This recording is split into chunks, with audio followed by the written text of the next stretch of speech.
Hello, everybody. I hope you guys are doing good this Sunday morning. It's always one of those things where it's like, do I have everything? Am I totally prepared for this? And I feel like I am. Um, Let me know that you guys can hear me okay and that everything sounds good. Let's see. Okay. Yay! Hello, hello. Gonzalo, hello.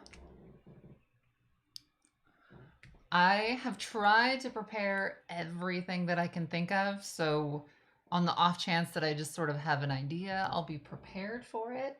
Um, and I'm sitting in kind of a creaky chair. So, if you hear creaky noises, it's coming from this chair. Okay. Oh, thank you. You said I look nice. I found this dress on eBay and it wasn't very much. And it's a color called Celadon. And I think so that picnic table gramophone that I have, or picnic basket gramophone that I have, I'm actually going to theme my kitchen based off of that in those colors. And so it will be shades of Celadon green with like a really deep muted green, like a candy apple red, and like a really buttery cream color. So it's gonna be really pretty. I've obviously, in case you didn't catch the last one, I have found the house. Everything seems to be going in the right direction. Um, and so now I'm starting to like plan color schemes and things for it. Let's see. Hello from Florida. Hello, Paige. Hello. Good afternoon from PA. Hello. Okay, let's see. Good evening from the Netherlands. This is the neatest thing, by the way, that people from all over get to tune in, and it's kind of this really fun little community. I don't know how you guys personally feel, but I'm not a terribly social person. I'm not kidding. I think I hang out with friends maybe 4 to 5 times a year. So for me, this feels like I'm hanging out with my friends. So it's very, very fun and it's like cathartic because I get to talk about all of the things that are going on and the things that I'm thinking about. Um, so yeah, I don't know. I just saw Professor Poof run down the stairs, so I don't know how much longer we have before he starts crawling on things. Let's see. 6 p.m. in the UK. That is so funny to me that I think it's just one of those things. It's hard to grasp that like everybody's on a totally different time. Hello from Hawaii. Okay, that's amazing. I love Hawaii. I've been to the island of Kauai, I think when I was 26, 27, and it was so unbelievably beautiful. Good afternoon from New Jersey. Hello. One of the houses I almost got was in New Jersey, but the property taxes were like insane on it. So I ended up deciding not to, but it was amazing. Let's see. Hawaii reminds me a lot of California. From my perspective, I felt like portions of it seemed a little California-ish, but then other areas were just like another planet. It was like unbelievably. It's a lot greener, I thought, on the island of Kauai, which is the only one I think I've been to. Hello from Normandy. Is that right? Oh my gosh. Hi.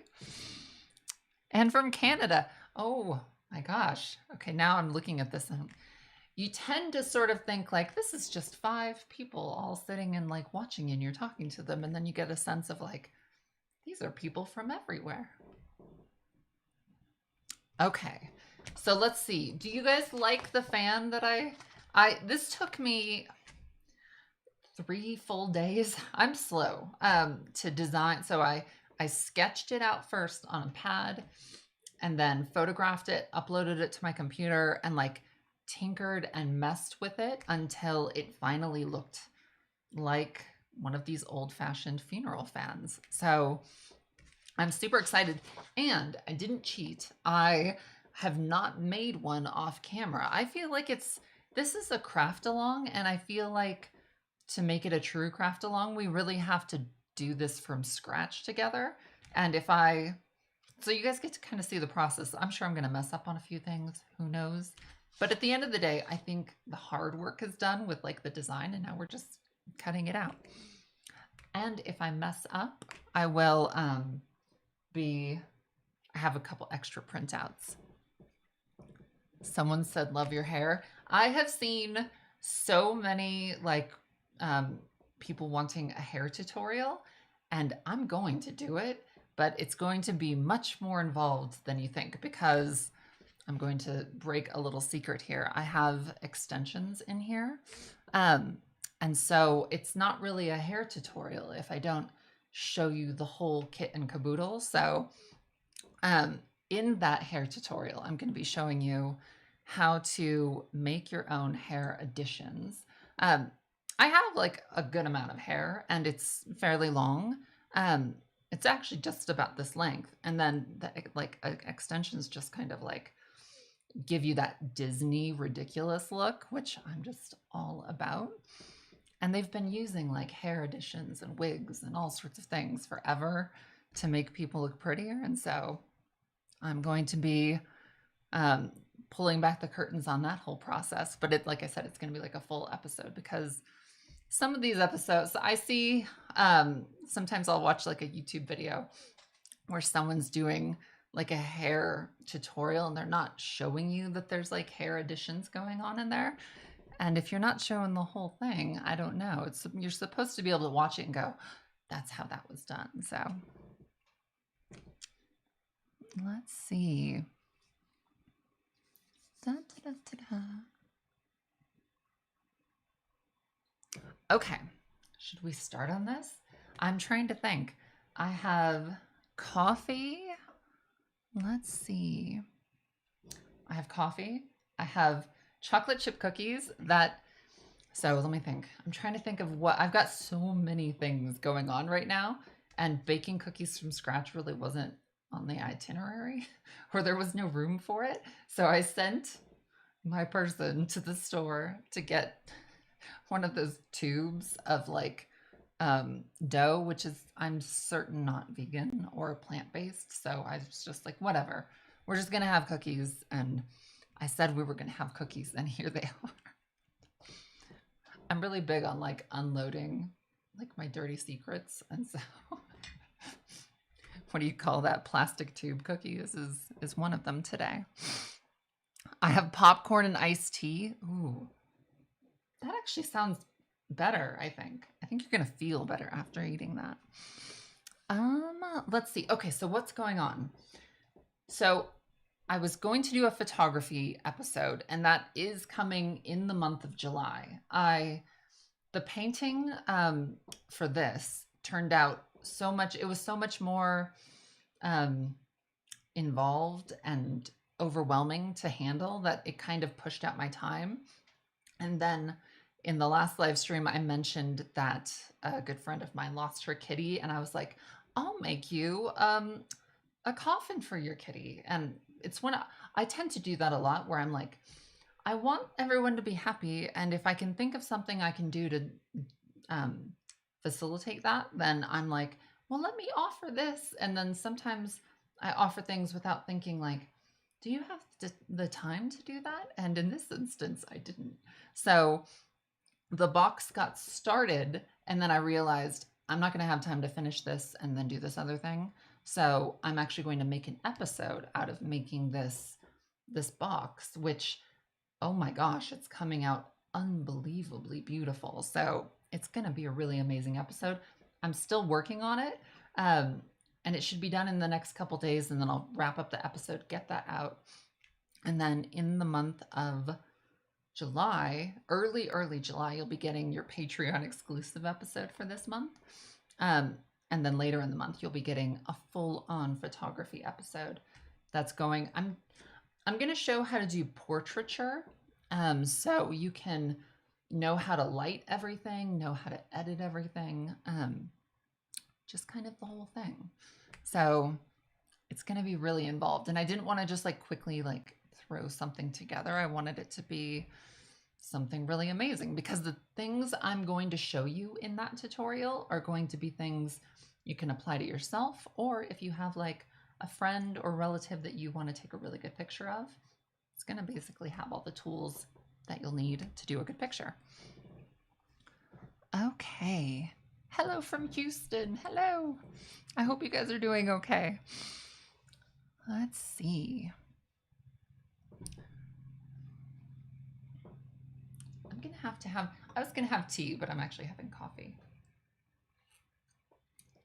I packed away my fancy tea set. Everything's in storage right now, so I'm kind of just working with the things that I have around the house. Let's see. I'm trying to think of how we should start this. So, okay, a couple things. I mentioned that you can use a cereal box, and I've got like a Frosted Flakes box because that's one of my very favorite breakfast cereals. And then I also have these heavy duty, super rigid cardboard pieces, which if I wasn't doing this on camera, I would use this, but because this like hurts your fingers to cut through, it's so dense. Just cutting out these shapes was like super, almost broke my finger. And like, I was like, I don't want to have a live stream where I accidentally cut off my finger on camera. So I'm going to use a Kellogg's box. Let's see. Hello from ATL. Where is ATL? Is that Atlanta? Am I wrong? I'm probably wrong. Totally forgot about cereal boxes. Honestly, you have a box like this. It doesn't have to be breakfast cereal. There's a box in your house that's like this, because most things from the grocery store seem to come in that kind of, okay, Atlanta. Yay, hello. Let's see. How are the pets doing? They're doing wonderful, I'm thinking. So I have a neighbor back here who, her little kitty likes to run over and like hang out and not go home. So, and she's a nurse, so she'll leave and the cat will escape and he'll show up here. And so we just had him staying for a couple days, and that was really fun. He got to like sleep with me, and he's a cute little thing. He's like a grumpy old man cat, but he's very fun, and I love it when he comes to visit. Let's see. I used my Frankenberry cereal. I love Captain Crunch, even though it like shreds the top of your mouth. Okay, so let's start figuring this out, because this is going to be, it's really not a terribly complicated. I didn't put a time limit on this live stream because I'm like, I don't know how long that's going to take. It might take an hour. It might take 2 hours. I'm not sure. So let's like figure out what's going on. Let's see. Hello from quarantine in Florida. I feel like I have not really left the house in, I mean, once in a blue moon, I'll like run an errand, but I don't know. It's the weirdest thing on earth. I can honestly tell you, I never anticipated the world being as strange as it seems to be right now. Let's see. Hello from Chicago. Everybody's here. Let's see. I cut mine out of a piece of birch. Okay, that seems really, really good. I've got something called beech wood here. It's just from a hobby store. And it's so thin that I think, I should have tested this before, but I think I can cut in. Oh, hey, look at that. Okay, that's totally gonna work. And I've got my little camera on the ceiling set up so we can watch and do this together. Okay, let me take a second and make sure I haven't missed anything. Let's see.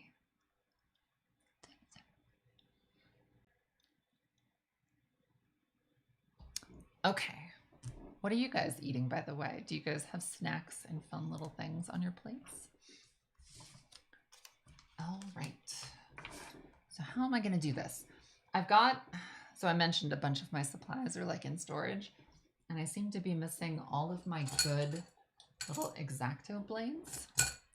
Okay, let's see if I can get comfortable. The painting is by far your favorite piece you've made. Let's talk about the painting for a second. For one, oh my gosh, thank you. I have very little confidence in my painting abilities, and I notice with every single painting I get better, but it's still never quite as good as I feel like I want it to be. And like this one got really close. I love it. I'm so happy with it. And it was a very emotional episode to do for me because it was about Mr. Biggles, and it was it took a lot out of me to do that episode. Just because it was like emotionally upsetting. Even just doing the voiceover for the episode I just kept doing it over and over until I would like, I don't want to sound ridiculous, but I just kept crying. So I would say the lines over and over and over until they sounded good. And that's how I did that. Someone said they're having chips and water. Now, are we talking potato chips or French fries? Because I know those mean different things. Why X-Acto blades instead of scissors? That's a really good question. Because if you try to cut with scissors around these really tight little corners, you're going to bend the paper. And it certainly is doable. You can do it without an X-Acto blade. But I just feel like you end up with a cleaner looking thing when you use an X-Acto blade. Let's see. Da, da, da, da, da. Okay, so let's start cutting this out. So we're gonna have these two sheets, the two outline pieces. We're gonna cut these out first, and we're gonna actually cut inside that gray line because we don't want this to be showing through when we mark it out on our cardboard.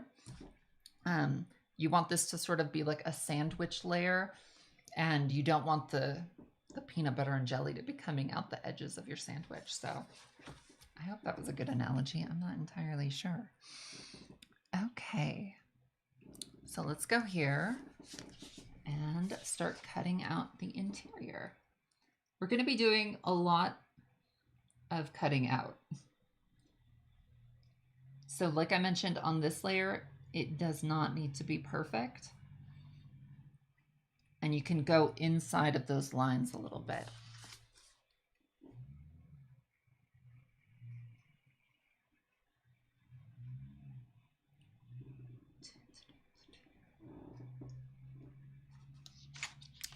Okay. So I'm going to go back to here because you guys are seeing what I'm doing. Let's see. I'm trying to read the comments, and for some reason, I think, so I've been working on this wood carving thing to make like this coffin, and I think it's like dried out my eyes really bad, and so I'm just like squinting to be able to read everything today.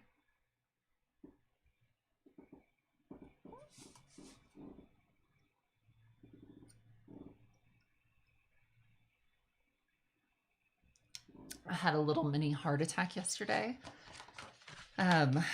My captive decided to run to the grocery store, and I couldn't find Mr. Poof, Professor Poof, and I thought he had gotten out into the forest, and I was having an actual anxiety attack because he's ridiculous, and I feel like he wouldn't survive 30 minutes outside. He just looks like a piece of cotton candy running around. And we're very, very careful about never letting him outside. So I had a heart attack, and then it turned out he was like sleeping under something. So he was just fine. But he's running around here right now.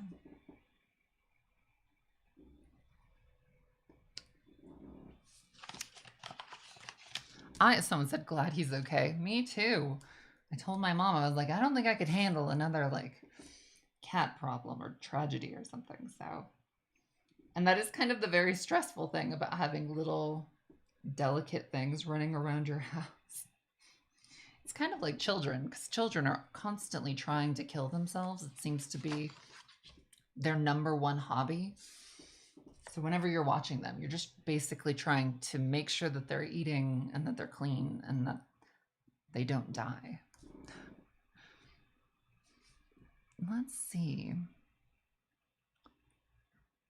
It's such a feeling of relief when you find the kitty hiding.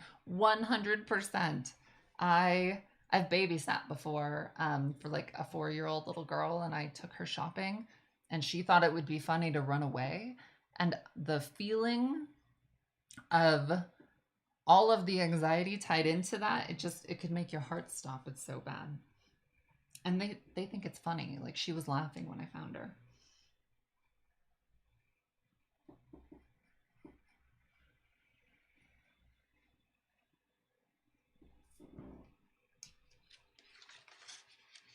How are you going to find your kitties in that massive house? We've had many conversations.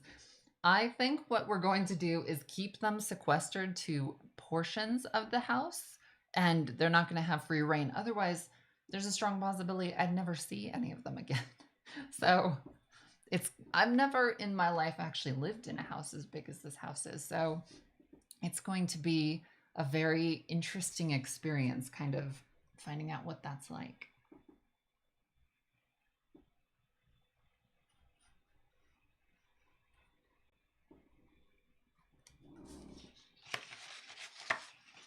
A kitty zone is probably better. I agree.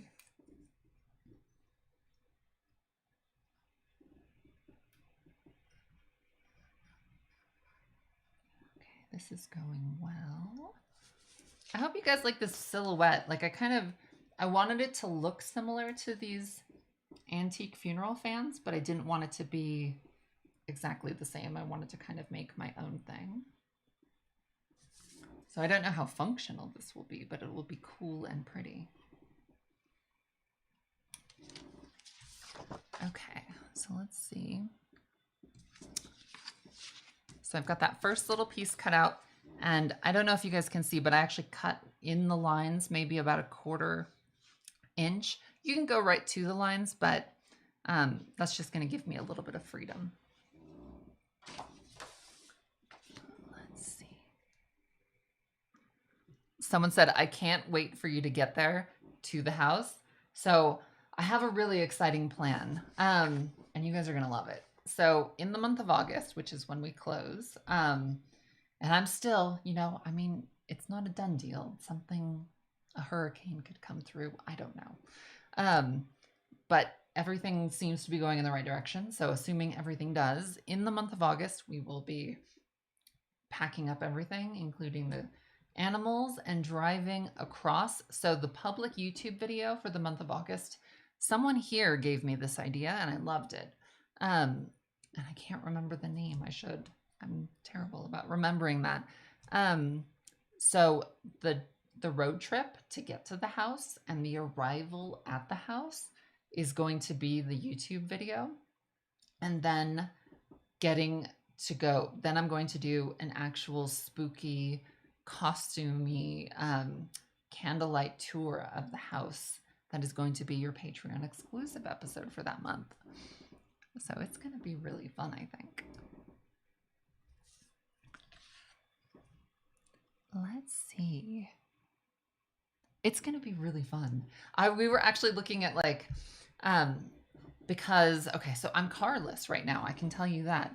My niece just turned 16, and I was like, well, I'll just give you my car because I thought I was going to be moving a little sooner. And so her birthday was at the end of May, and I was like, my car was paid off, and it was older, but it was still really nice. And so I gave her the car for her birthday, and now I don't have a car. And so we were thinking, I'll get a new car right before we move, and we'll pack that up and drive across. And then I started thinking, someone gave me the idea for getting an RV.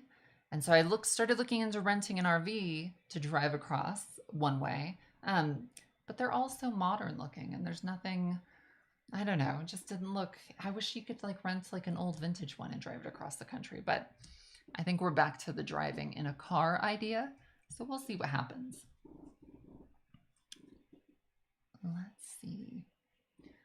Coolest aunt ever. Well, she's my little, like, I'm not having children, so she is my, I've known her since she was this tiny itty bitty nugget to being an actual person, which is the strangest thing to witness. And she's my first niece, and I just love her so much, and I'll probably do the same thing for other nieces. But let's see.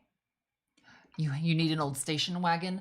Oh my gosh, if I could find a wood paneled like Harry and the Henderson station wagon, we would be doing that 100%.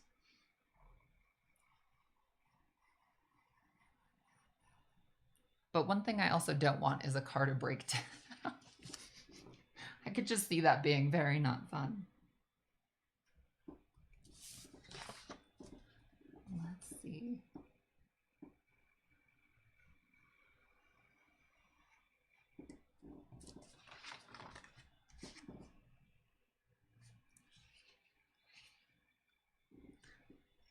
People always give me grief for choosing to not have kids.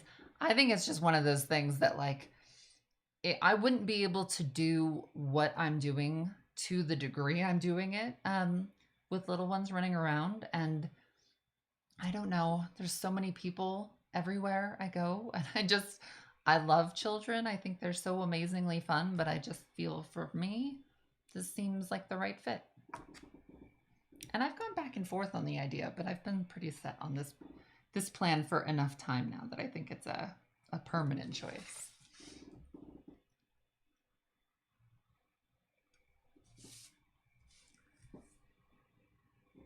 Do your cats like to be in the car? No. I have no idea how that's going to go down. That's another one of those.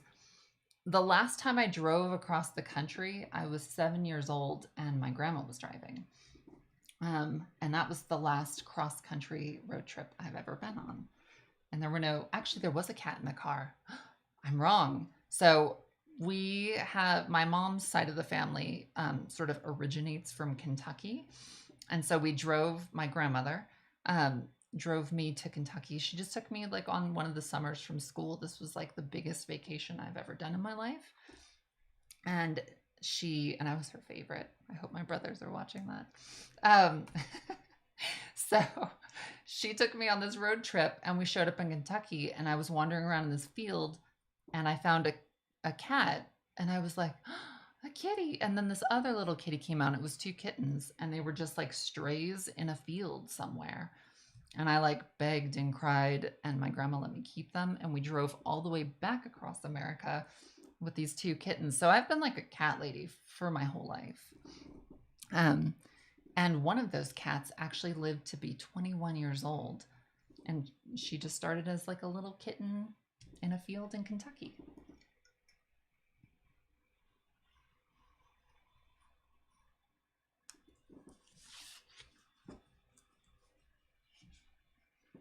Maybe a little teardrop trailer for the cats. Well, so we actually ordered these really great cases that are going to be actually sealed together that create almost like a tube that the kitties get to be in. And I've mentioned that I will be unearthing Mr. Biggles and Abernathy, his brother, which are out back. And I'm going to have to like somehow figure out a way to like airtight, like what do you call that? A vacuum something bag to seal them multiple times over and then put them in some sort of styrofoam something to get them back there with us. So it's one of those things. An RV, a station wagon, something like that would be ideal for how many things are going on this trip. But we'll see how it works out.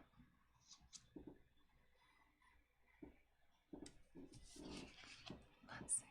I'm not able to read all of the comments, but after these live streams, I always go back and read all of them. And I would say one flaw with this system is it feels like I should be able to respond to stuff by typing afterward, because that would be a really fun thing to do, and it doesn't seem to be set up for that. But I do read the comments.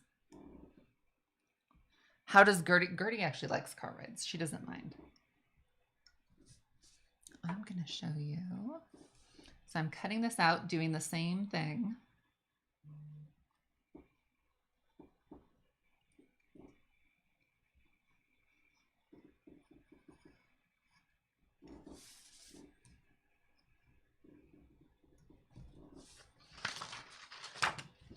Okay, so I've got that.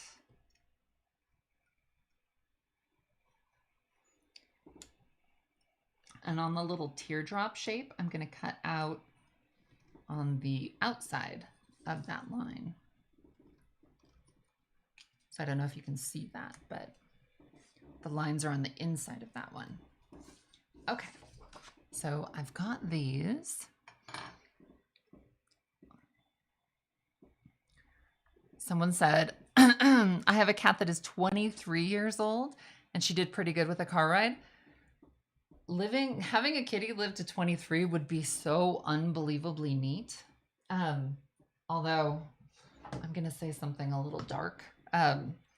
Sergeant Fuzzy Balls, my little gray and white kitty.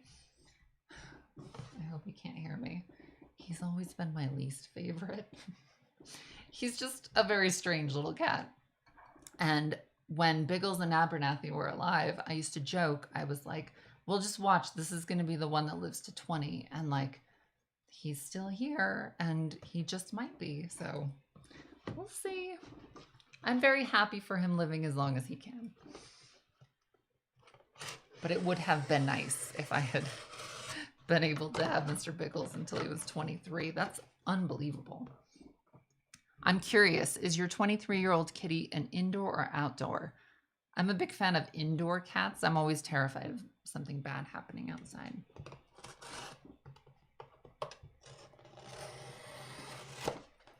Okay, so I'm cutting my Frosted Flakes box.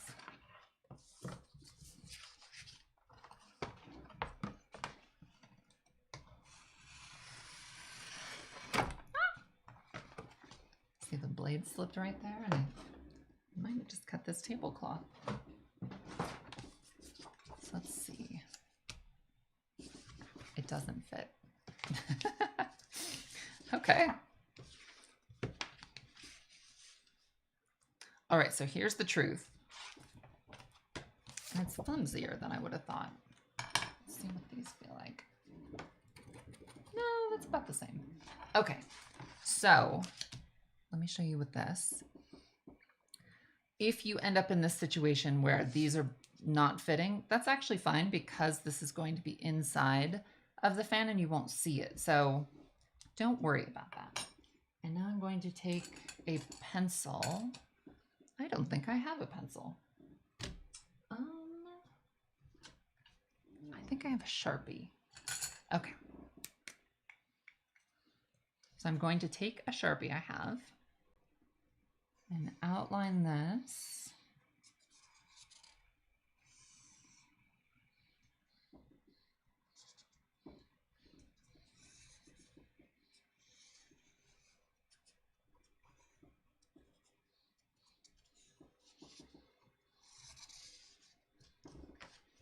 Okay, that seems pretty good. So we've got an outline there. I know you guys can't see it very well because it's a gold marker.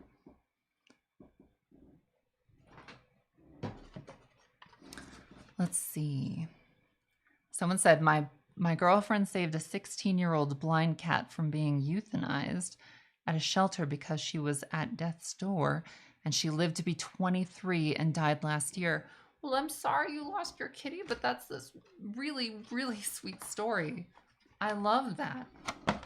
Oh, that is kind of my plan, as I would like to go to like one of those depressing pounds and save like a kitty when I get to the new house. Do you guys want to hear like me saving animal stories? Because I got a lot of them. I worked as a receptionist for someplace forever ago when I was like 19 or something. And okay, so let me show you what I'm doing here. So right there, I'm laying this down and I'm just going to outline that. Okay, let me go back to telling my story. Somebody said, they found a cat out in the dumpster, and it was a kitten.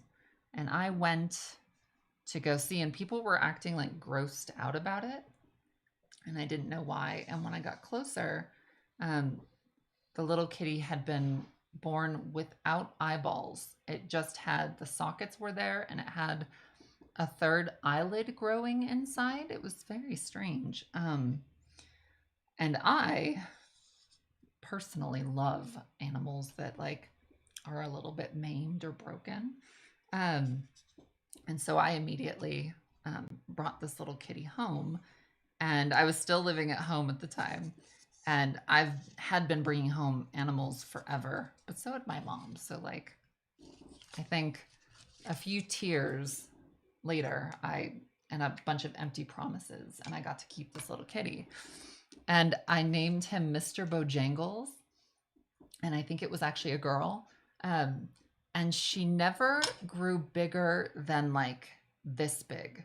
Like she was something was genetically wrong with her. Um, and she was so sweet. She smelled because the eye thing had to be like cleaned all the time. And if you startled her, which I really, really tried not to do, she would run into a wall. And so you had to be very, very careful around her not to scare her. Um, and she only lived to be 5, and she just, I don't think whatever was going on with her made it possible for her to live a long life. But her name was Mr. Bojangles, and she was a sweet little thing. And I found her in a dumpster. And I actually found Sergeant Fuzzyballs in an alley while I was in beauty school. So that's one story. And let me cut out this piece and I'll tell you another. So I'm going to cut inside the lines on this one.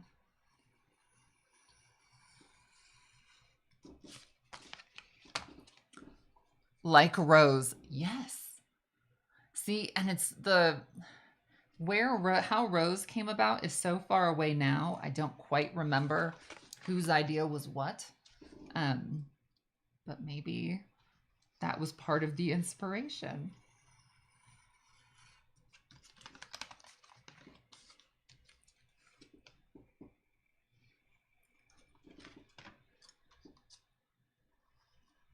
Okay, now let me tell you another animal story. I think I have a lot of these. So right around, I think I was 17 at the time. There was a gas station not far from my parents' house, and I went to go get gas at night.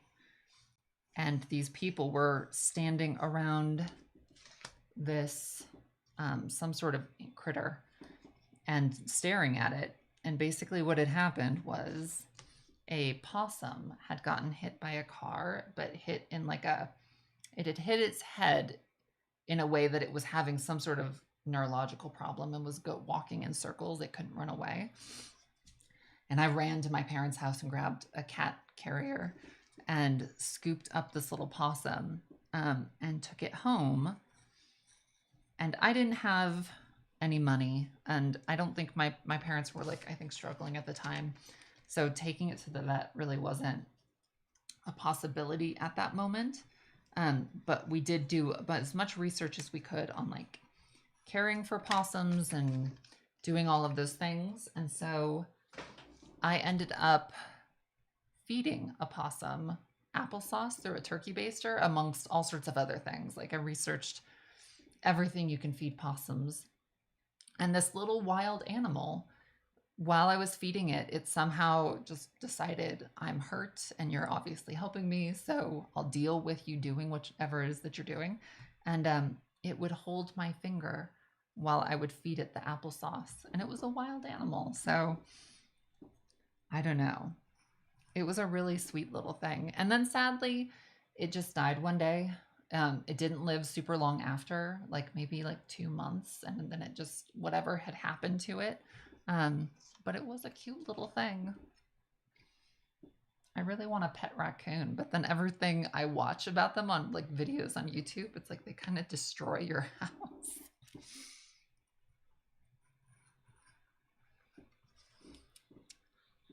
Let's see.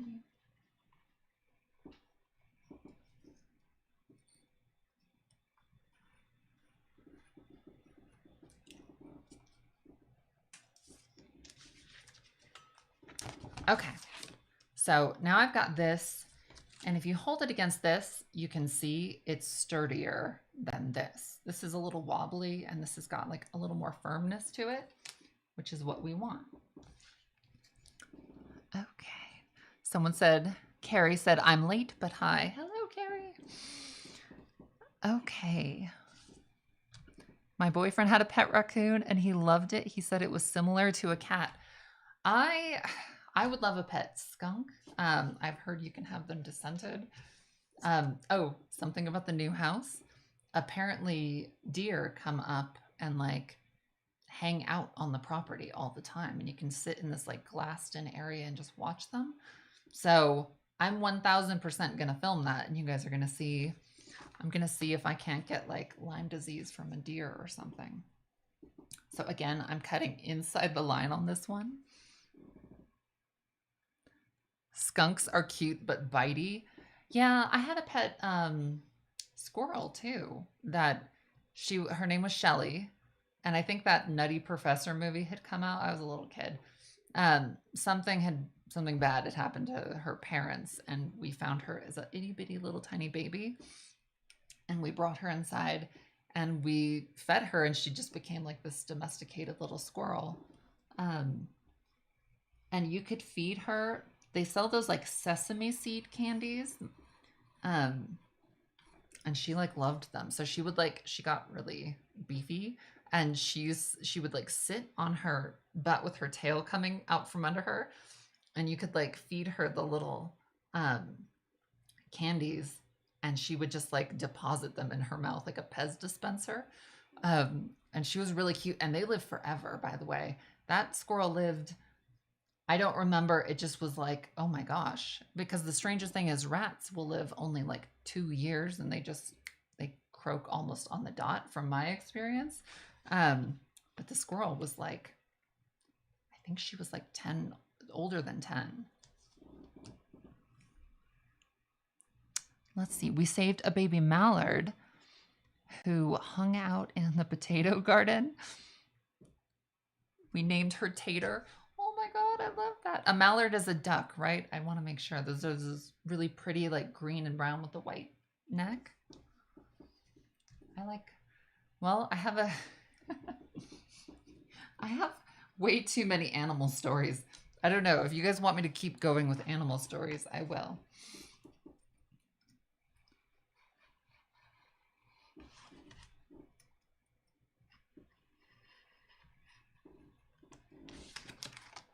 Okay, one person said yes, so I'm going to continue with animal stories. So I grew up on a 1-acre lot in like a good sized old Victorian home.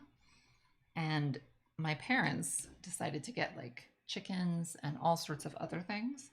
So for some reason, I think it was maybe on a whim, my mom decided to pick up 2 little baby geese and a little baby duck from someplace. I don't remember.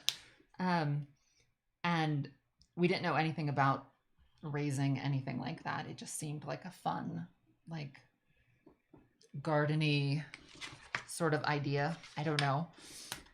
So when they were babies, the duck was way bigger, and the geese were these itty bitty tiny little things.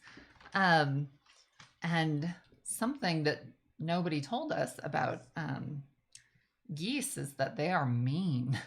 So what happened? Ducks are not mean. So these 3 little animals grew up together, the duck and the 2 geese, and the geese got mean and mean and mean, or like meaner and meaner and meaner. And the duck thought it was a goose, so the 3 of them would attack people. They would attack us, and they really liked my dad, so they never bothered him. But basically, if you raise a duck with several geese, in this instance, it will grow up thinking that it's a goose. So I don't know. That's kind of like a funny, weird story. They attack everyone. They do and they don't. It's the bite is not little. It's like they don't have like super separated teeth, but it is kind of like a clothing hanger with a bunch of little nodules, and you'll get red marks. They're just, it's not really a terrific pet, I don't think. I think they just belong in the wild. I'm kind of really hoping I can befriend like a deer at the new house, and we can become friends. I watch too many. Sometimes you need like eye bleach after reading the news, and so I'll go to YouTube and like look up animal videos where like different kinds of species are like getting along and being friends. And I love the ones where they have like domesticated deer that are just like, that think they're like a little dog.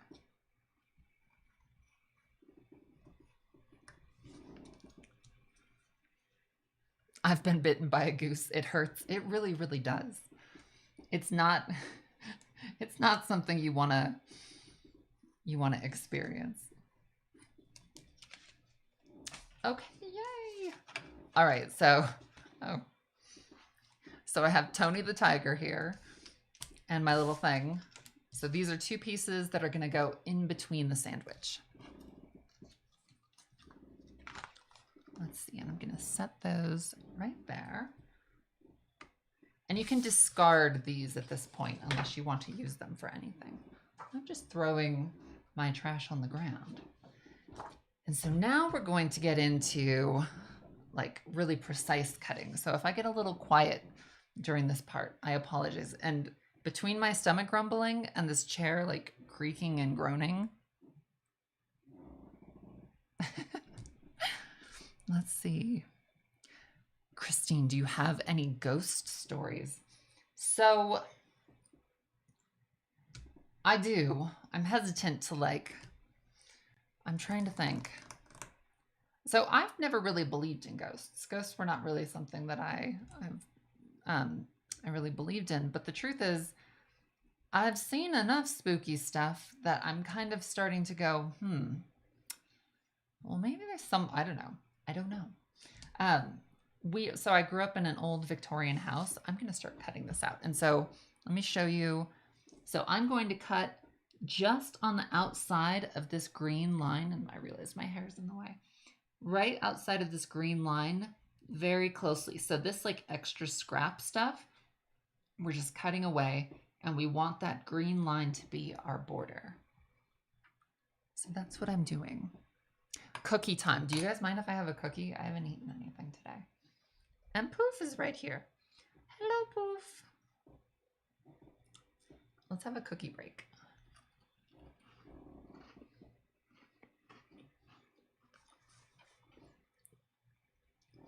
Someone asked, isn't your new house haunted? And according, okay, can we see Poof? Come here, Poof. I've started calling him all sorts of very weird little nicknames. Hello, Mr. Poof. Oh, hello. Do you want to say hi? Say hello to the Netherlands. Look at you, so sweet. He likes it when you like rub on his face right here. And I don't know why. I think that's unusual for cats to like that. Let's see. Come here, little Mr. Poof. Hello. Oh my gosh. He is so cute. Who needs a baby when you can have like this little tiny thing? That said, if you have a baby and you like it, I think that's a pretty wonderful feeling from what I gather. Look at this baby. Hello. He is the biggest little goofball, and we've actually been like sleeping together lately. And he'll sleep on the floor most of the night, and then in the morning he just decides, okay, I'm ready to snuggle. And just as I'm waking up, he'll start like snuggling around me. I actually can't believe he's tall. Do you guys see his little like leg dangling out there? Hello. I love you. You're so pretty. Okay, let's go down. He made a grab for the tablecloth. He's like, I would like to be up there. I would like to step on those cookies. Okay, that's the planned poof time that we're gonna have.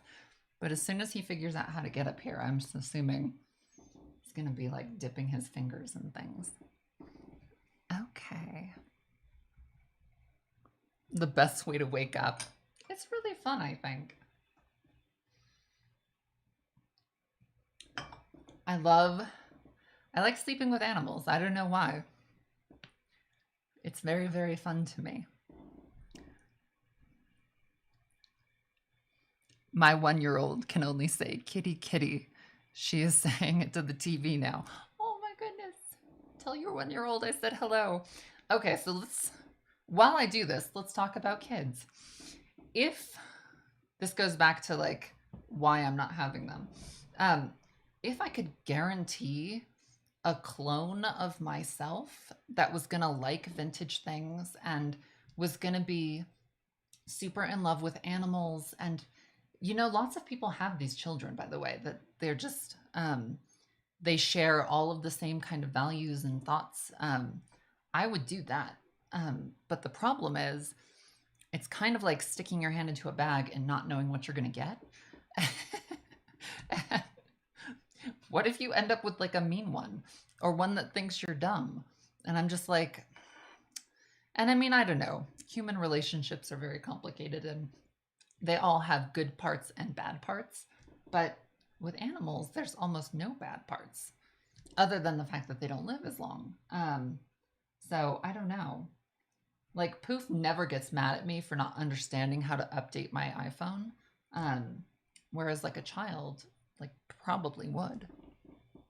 So those are my thoughts on that. Okay, I'm gonna try to cut this out smoothly.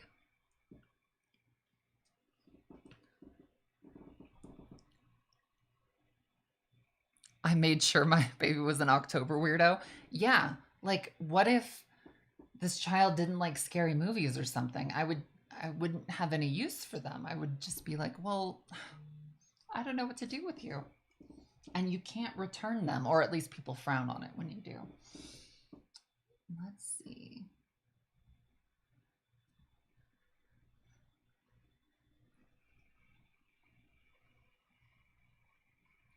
Okay, this is going well so far.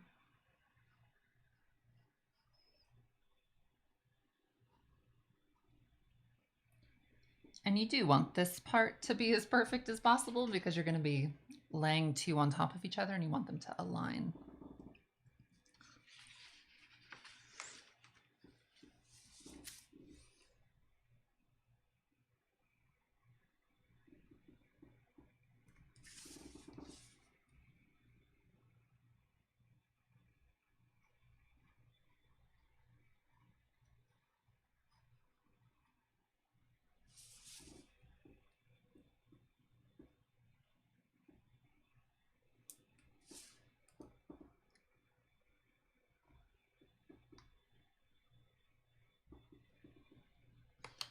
I'm like trying to cut this out perfectly, but it's going to be close enough.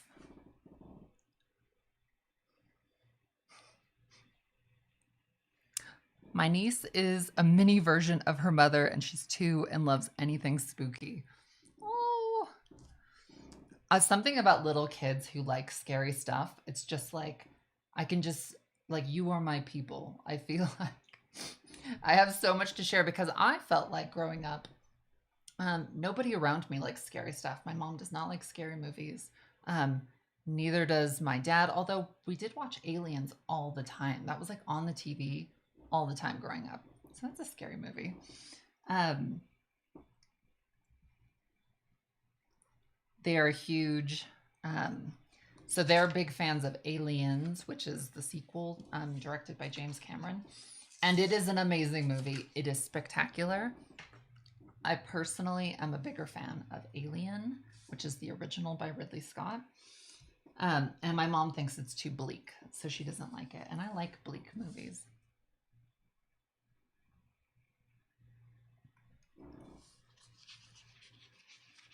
We heavily encourage the spooky.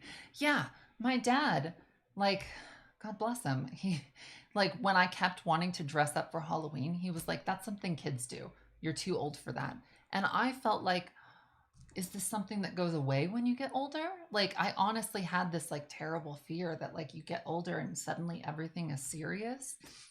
And I mean, certainly things do get more serious, but one of the coolest things that I have found about growing up is you get to kind of just do whatever it is that you want. And for me, that makes living in a permanent state of Halloween. So I don't know. It's kind of an amazing thing. You get to make your own rules. When you grow up, your heart dies. Ah, that's a song by Gunship that I love. And it doesn't have to.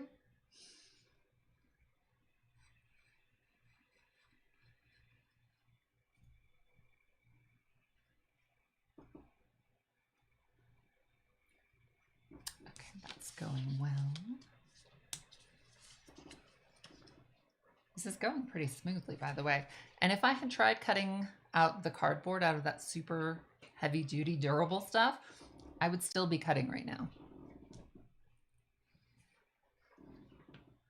I made an alien themed apron. Oh my gosh, I want to see that. My family thought I was insane. Send me a picture of that. And if I don't get back to messages, let's talk about messages and why I'm so terrible at getting back at them. So I'm like an anxiety ridden person. I wish I wasn't. And I really don't portray it on the things that I do in the videos, but I am. And something I do is when I write out a response to anything, it causes me anxiety because I feel like I need to go back and reread it all the time because there's a flaw or a typo or something. So I tend to just feel overwhelmed even responding to a couple messages. So whenever I have like a moment where I'm like, I can really pay attention to this and give it the attention it deserves, I'm only able to respond to like 2 or 3 messages before I start feeling exhausted. So I'm bad about responding to messages and I feel terrible about that. I think what I might do, because Patreon has done so amazingly well, I might bring on an assistant at the new house to help me manage stuff to make sure I'm getting everything out that I'm supposed to, and that everybody is getting responded to appropriately, because that would make me feel better.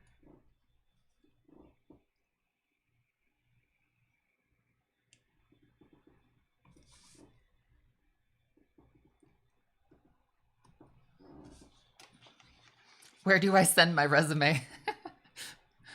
I get I get very nervous about employing someone who likes what I do, because if you see me like, I don't know, in the morning when I look like a character from Fraggle Rock, it might demystify the whole thing. I don't know. So I'll keep you guys posted about what happens with that.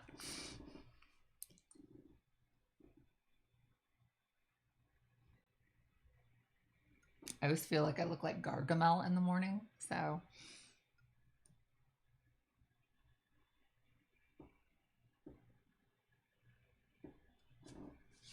Lurch. I swear, if you could find a Lurch, I would hire one without blinking. Um, I think that would be the most fun thing. Just like this tall, creepy sort of, I don't know, he's kind of an ambiguous sort of character. Like you can't really tell how old he is or what his story is. He's just there and he's spooky.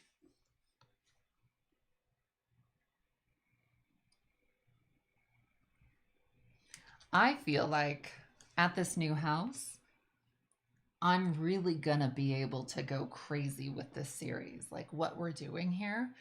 And because it looks like something from a movie. And I'm gonna be able to, these episodes are gonna get so much crazier and neater at the new house. I'm so excited about it. This past year has almost been like a trial run that prepares us, I think, for like how exciting this is about to get. And I hope you guys can see what I'm doing here, but I'm just cutting that out, keeping that green line visible.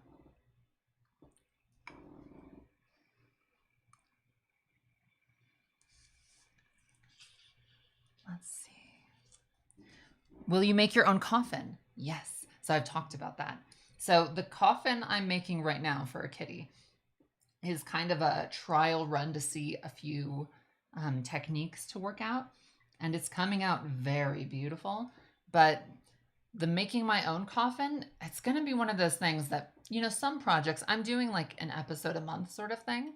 And some projects are just going to take longer than that. So when I get to that stage, which will probably be in like a year from now, I'm probably going to have to stretch out how long that's going to take me, but it's going to be unbelievable. It's going to have like acid etched glass and all sorts of unbelievably spooky carvings. And I'm going to actually sort of carve out the story of my life around this coffin, with all of like the main characters in it.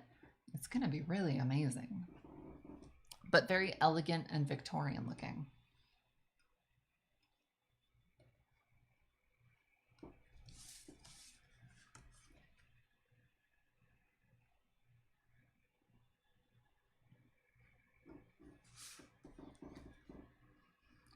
Would you like to haunt your new house? 100%. Let's see. This sounds terribly dark. I get nervous about people knowing exactly where the house is, but it's a historic home, so I don't think it's real, and there's public records. I just don't think it's going to be something I'm going to be able to keep a secret. So I'm nervous about, you know, someone, because most everybody is nice and wonderful and excited, and if you run into somebody who knows you, it's like the exchange is wonderful, but it only takes one crazy person to sort of do something terrible. And I mean, they're going to get a fight out of me, but hopefully that's not the reason I'm haunting this mansion.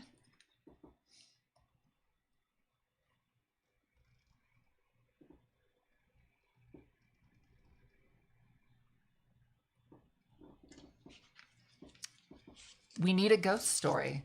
Okay, let's have a ghost story time. Well, so let's see. I'm going to break this up a little bit because I'll tell you the ghost stories I've experienced so far in my life. And then I'm going to find out every single ghost story I can about the new house. And then we'll have like a candlelight spooky ghost story episode when I find out all of that. So, ghost story. So I grew up in this spooky old Victorian house in Highland, California. And my parents bought it when I was 12. I think I was 12. We had lived in like a small 1950s ranch house before that. And my mom found it. It was a steal. The previous owner had been it had been foreclosed on him, and he had gotten mad and like taken out all the hardware, and so the house had been kind of stripped. And so my mom got it for like a really, really good deal. And it was on an acre of land. And so I moved into this house when I was 12, which by the way sounds like the plot to like a Goosebumps story. And strange stuff happened in that house. And some of it is on video. So let's see the first one. So the house was built by the first doctor in the town. And I think his name was Dr. Wilmot. And what happened? There was a room in the front of the house that was his office. And he actually used to pencil mark people's heights and ages on one of the walls. And as they got older, you could actually watch people get older from like the 1800s into the 1900s. And that wall is now like encased in glass, so anyone who visits the house can see that. And so anyway, there was this room, and I would say if there was any room where a lot of strange things happened, it was in that room. And one day I was sitting in the living room. Did I tell this story already? I might have. If I've told this story already, stop me, and then I'll just stop the story and leave anyone who hasn't heard it hanging. I'm kidding. I won't do that. um, so anyway, when I was probably 14, I was sitting in the living room of the house. And you know how sometimes you see something in your peripheral vision, but it's enough that you know what it is that you're seeing? Um, I was doing something and there was only, I think it was just, I think my brother was upstairs and I knew my dad was home. And I saw my dad, I thought it was my dad in my peripheral vision, walk into that room and close the door.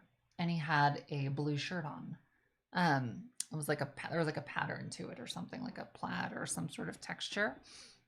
Um, and I was sitting there forever, like fiddling on, because I didn't think anything of it. And the door was closed. And I was there long enough that I started to go, what is he doing in there? Like, that's weird that he just went in there.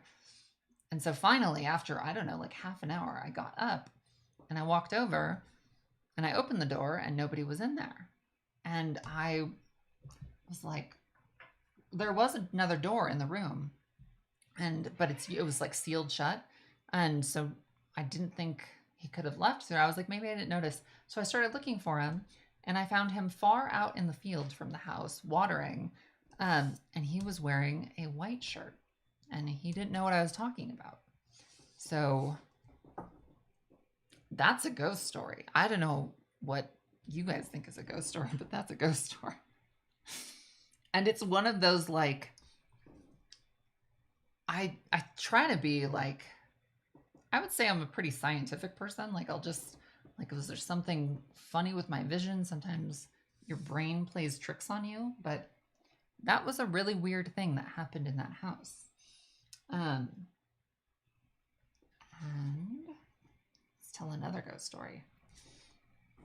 So my mom has cameras everywhere in the house now because enough strange stuff has happened and she's paranoid about some creepy person. Okay, so now I'm cutting out this. And you guys are all being way faster than me probably because I'm talking while I fiddle. Let me have some coffee so I don't become parched.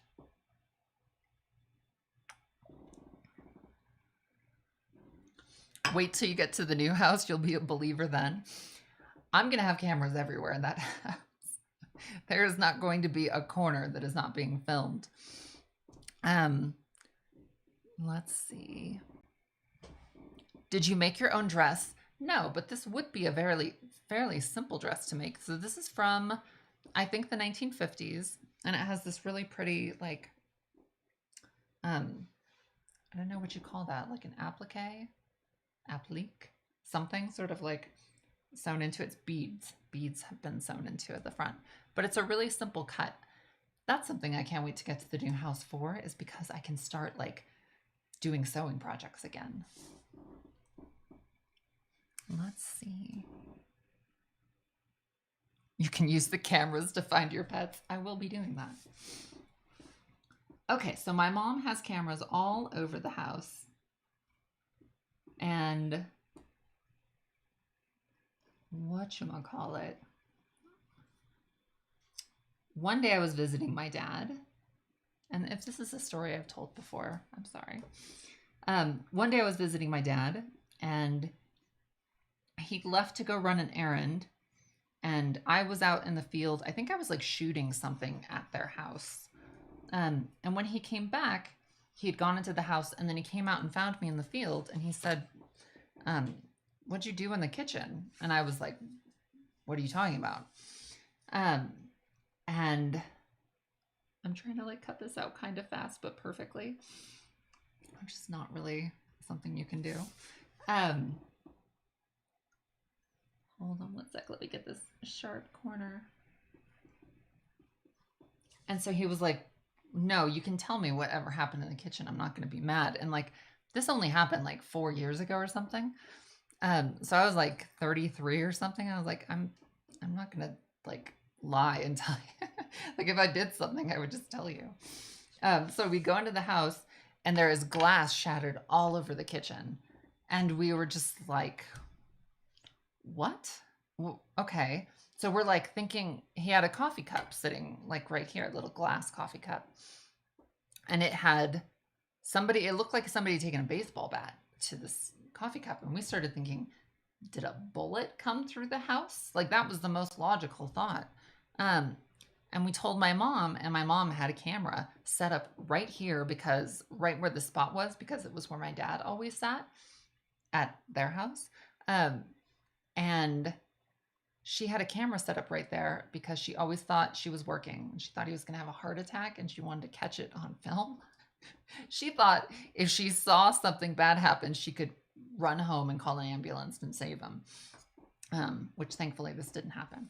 And so anyway, the camera caught this, but there was a tissue box in front of it. And I posted the video on YouTube. You can actually go find it on YouTube. And people were commenting like, you've got like a firecracker in there. And it's like, no, I don't. This is something that really happened. And some people came out and said, glass, if it's tempered in very unusual circumstances, can explode. The reason why I'm so skeptical about that idea is the glass had been sitting there all morning. My dad had had his coffee. There was about that much coffee left in the glass. It was room temperature. So there was no extreme temperature shift that we can guess at, and it just exploded spontaneously. So there is a scientific reason for that probably, but who knows? It could be a Twilight Zone kind of a thing. And it would be nice if there was ghosts, if they would do things that weren't quite so messy. I don't know if that's a ghost story. It's a spooky one, though.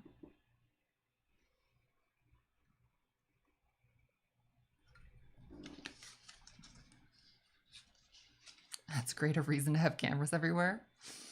Yeah, if there wasn't a video of that, I swear my dad would think I had done something, which is so funny. And I had never heard of tempered glass exploding before.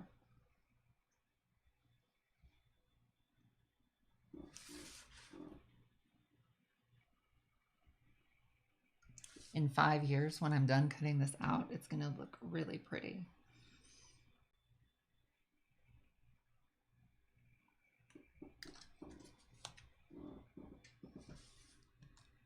Let's see. Will you be using your new house for future spooky photo shoots? 1000%. I don't know if this will be the house that I live in forever, because I haven't actually seen it yet. I haven't gone to the house. We're just buying it without having gone to it. So if it is as unbelievable as I'm hoping it is, and it sure seems to be, then yeah, I could potentially stay there forever. But if not, I don't know. I will use it as a really fun, amazing backdrop to do all sorts of beautiful things. And maybe in 10 years, I'll find another spooky house after I run out of things to do to it. I don't really have a big plan.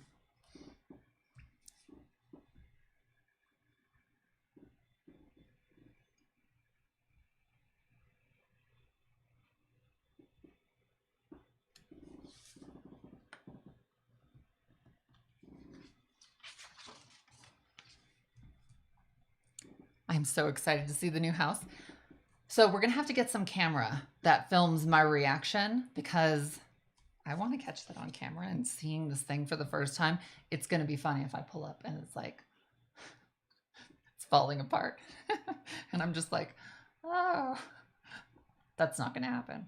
I've seen all of the pictures. We just got the inspector to go and do his whole report, and it's amazing. And I keep checking the weather in the town, and they have thunderstorms, like multiple thunderstorms every week. I can't even tell you how excited I am about that.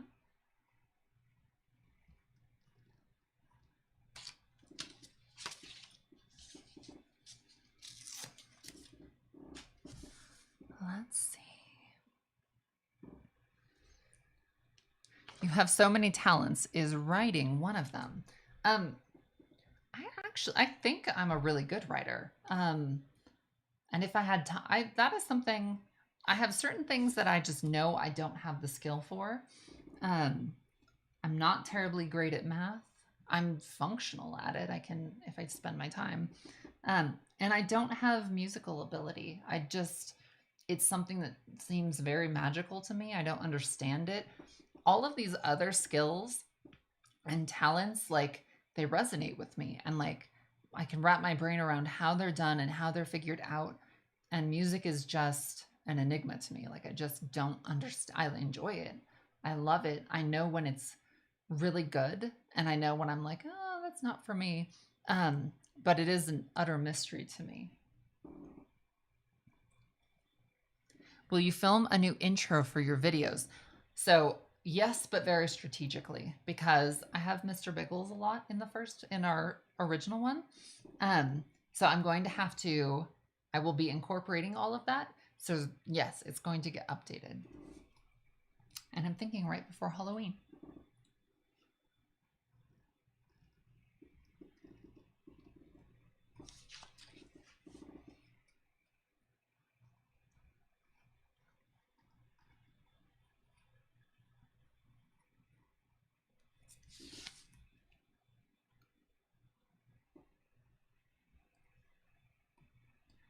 I'm like trying to get this perfect, but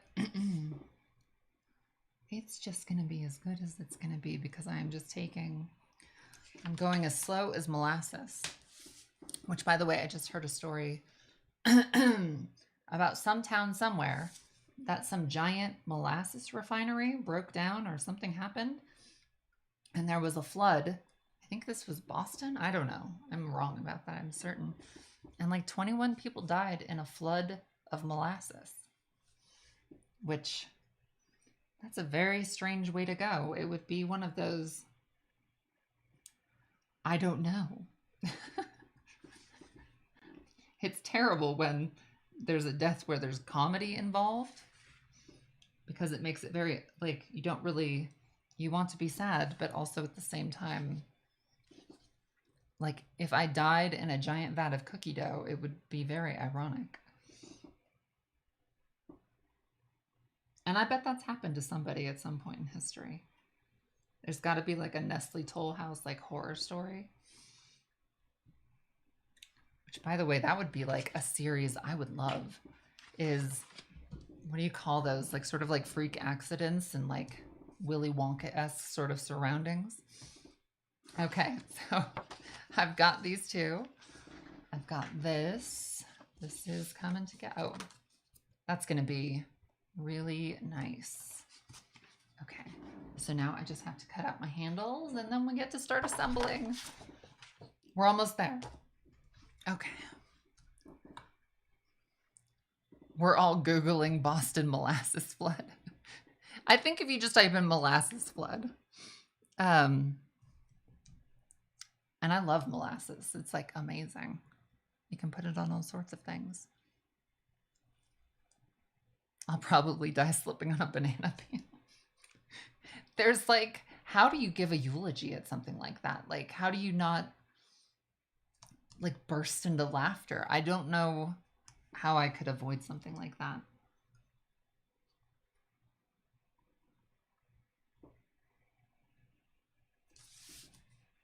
So I'm cutting out this little teardrop shape, keeping that green border.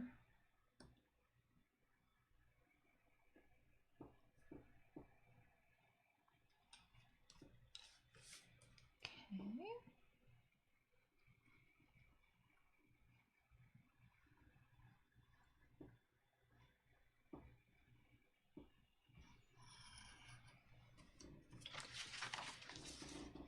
It's going to be funny, actually, if I die in some comical situation and then this is recorded somewhere and someone watches it and they're just like,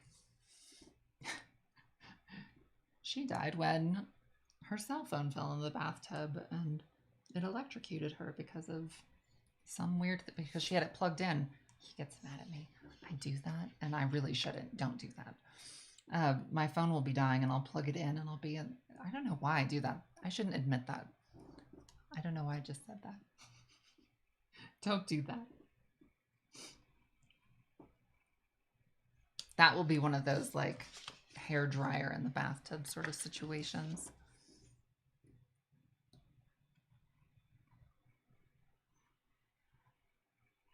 Sometimes I'll do something um, where I don't realize I'm putting myself in direct danger. Have I told you guys about the alligator story in Savannah with my mom? I think I feel like I must have told that story because it was exciting enough to tell.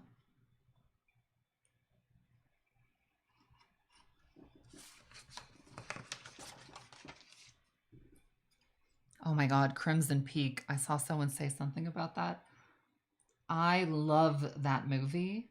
I wish, you know how like I'm not a huge Star Wars fan. I don't know why. There's certain things that like don't do it for me, and I think you have to like understand like not everything is made for you and some things are just custom made for you. And Crimson Peak was it was like somebody I must have filled out some survey and didn't realize it, and then they made a movie about it. It has everything I love, including puff sleeves.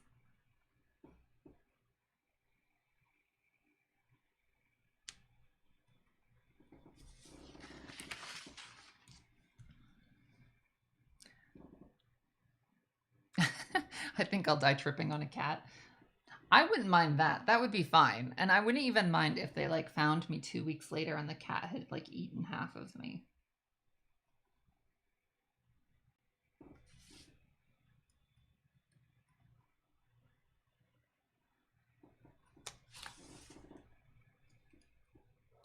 Almost. We're like almost there. I'm so excited. One more little piece.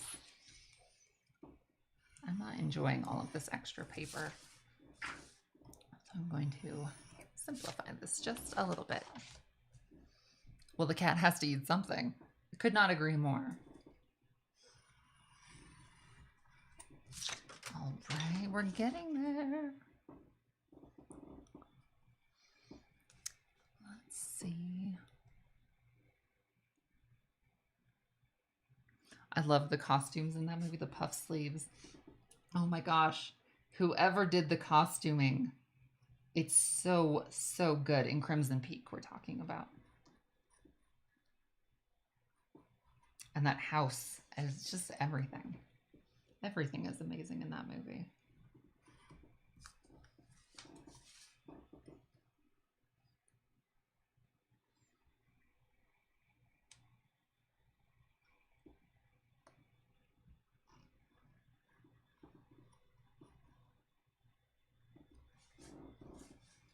I love Practical Magic. It's a wonderful, wonderful movie.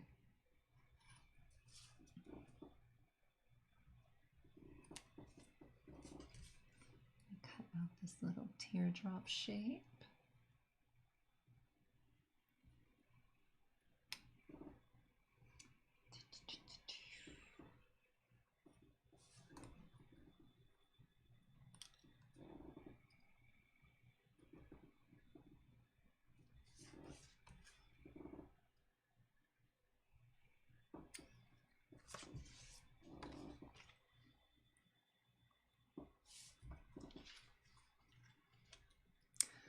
The movie where Robert Downey Jr., where the dog cats. My eyes are like not functioning. So the last 3 days in a row, I've been like carving into this piece of wood, like doing all of this decorative etching, and my eyes are like shot. So like I'm trying to read all of these things, but I'm just like blinking. I've never had to wear glasses like ever, and I'm thinking my day is coming, which I actually like I have fake glasses that I wear just because I like the way they look.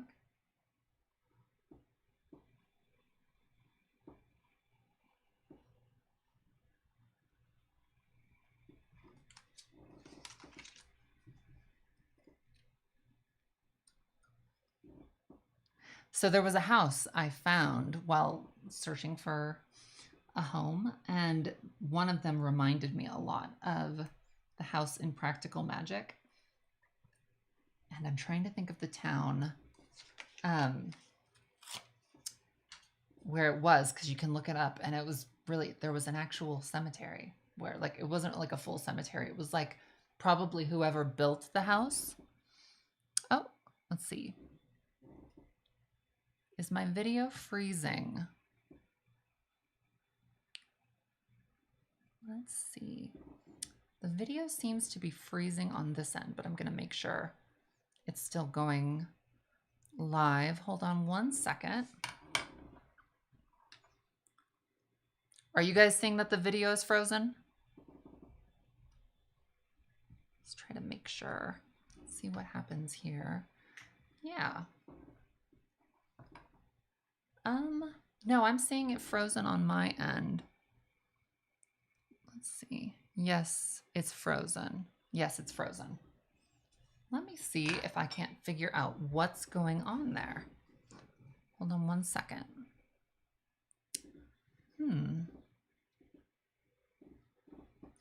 Let's...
Okay.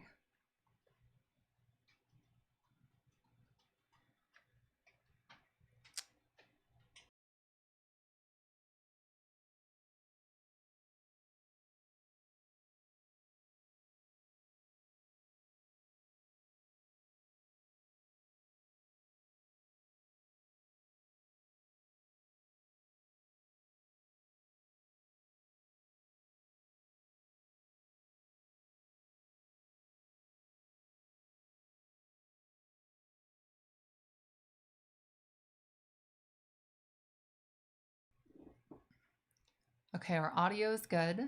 We're going to figure this out. Give us just a sec.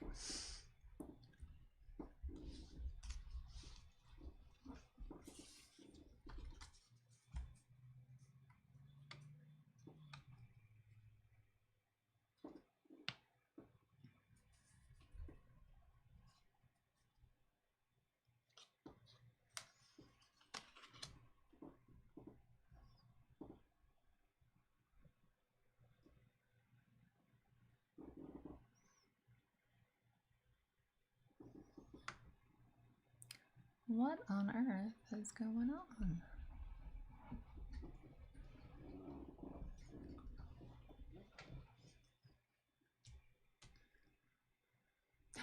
Okay. We're good? Yay! I'll do it. Thank you so much. I'm sorry about that.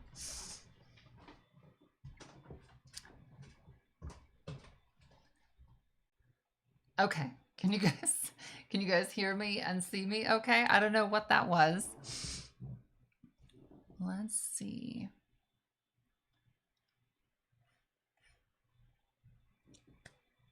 Make sure that you guys can hear me and everything's okay again. It almost seems like every time there's a live stream that's super lengthy, there is some hiccup or something. So it's sort of the fun part of doing this is you're sort of dependent on these magical devices working perfectly, and they don't always. Okay, yay! I'm back. And I have cut out all of my pieces. I'm so excited. That kind of took a ridiculous, like, it's 11:30. That took me an hour and a half to cut out my pieces. So we're good now. And I'm feeling, actually, I'm not done cutting stuff out. Okay, so I threw this on the ground. I kind of shouldn't have thrown that away. So because this wood is so thin and you can cut it out, I'm going to do that now. I'm going to mark it and then cut it out. And if you don't have wood that you can cut readily, crackers, you can raise it a little bit so like the wood isn't showing on this teardrop, and you can leave this part a little flimsy. Although once we get it all together, it shouldn't be flimsy. It should be pretty sturdy, I think. And I'm going to use my hot glue gun. So if you want to get a hot glue gun ready, I was going to Mod Podge this, but I still want to call it Mod Podge. I was going to, but I really wanted to dry faster than that. So I'm going to use a hot glue gun. So you might as well get yours out and start heating it up. That said, if you don't have one of those handy, you can use Mod Podge. You can use a stapler. You can use a needle and thread. Okay, let's make sure I've got this just right.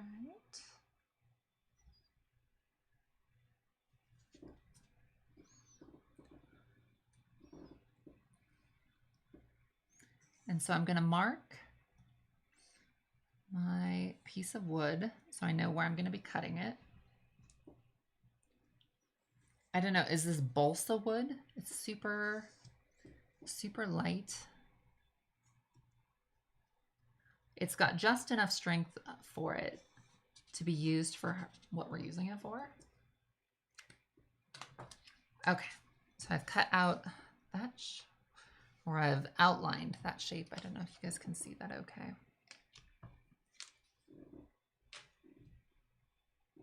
And now I'm looking for my little razor that I got rid of. And I'm just going to cut those pieces out of the way.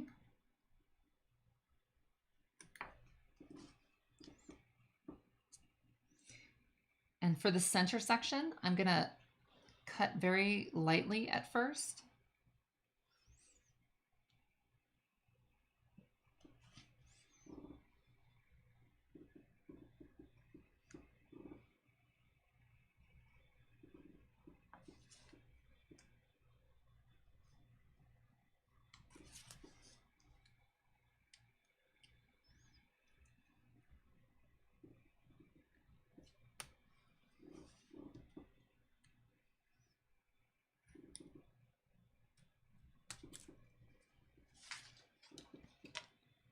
Let's see. Do you have a P.O. box for gifts? Let me tell you my thoughts on that and why I'm apprehensive. So I've mentioned that I have anxiety about getting back to like every message. If I receive a gift and I don't write a thank you, like a formal, nice thank you, I feel like a bad person. And I hate to accept things and not be able to give proper thanks. So that's kind of really my big, I mean, I love stuff, but I also don't ever like feeling like I'm taking advantage of people's kindness. So that's sort of how I feel about the P.O. box thing, which it's very tempting, but I don't want to accept things without giving proper thanks for them.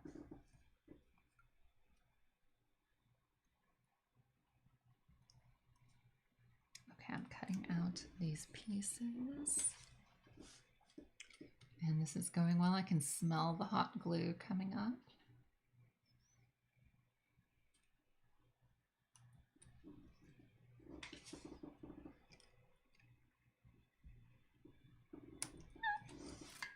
One of these days, I'm going to lose a finger doing one of these activities. It's sort of like playing Russian roulette. Like, I'm not really sure.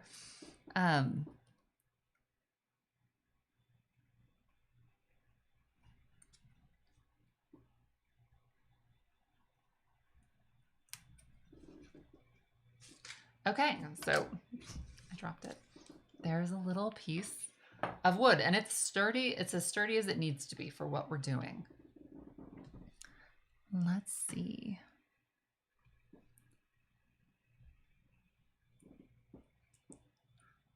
Scalpels are sharper than X-Acto. Should I get a scalpel?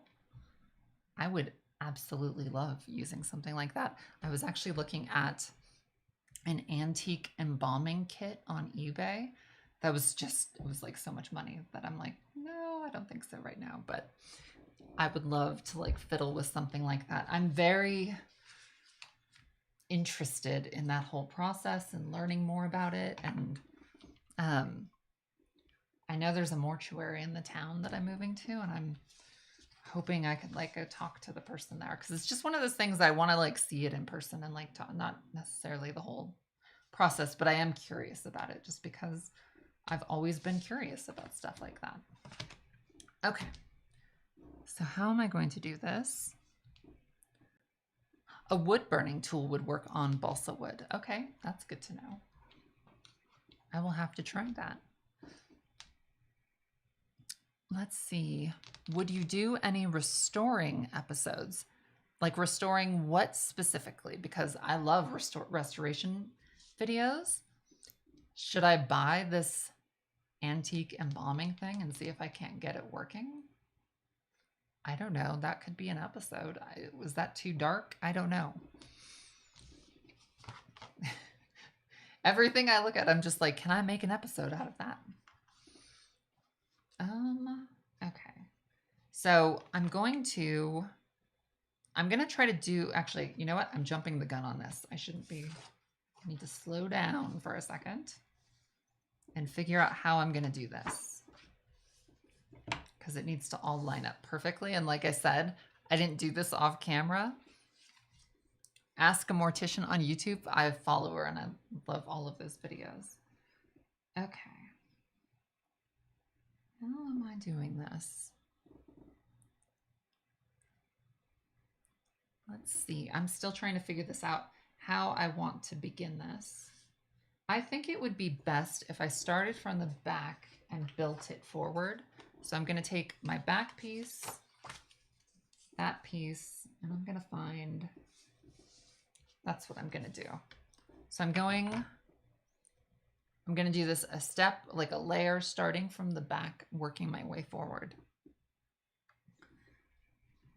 So I've got all my pieces face down. For the handle, I want to have it to right where the skinniest part is, just kind of like hit. You'll know you found the right spot because it won't bleed over on either side of that. So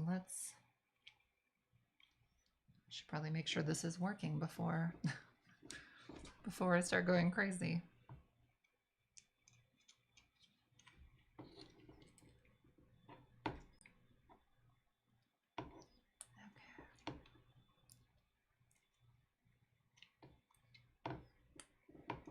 Okay. Oh no! Some of my glue already adhered and stuck. Well, we know it's gonna work. So I'm gonna put a little dollop right there. I'm gonna lay this down. Please come out nice. You do have like a second to work with it, which is nice.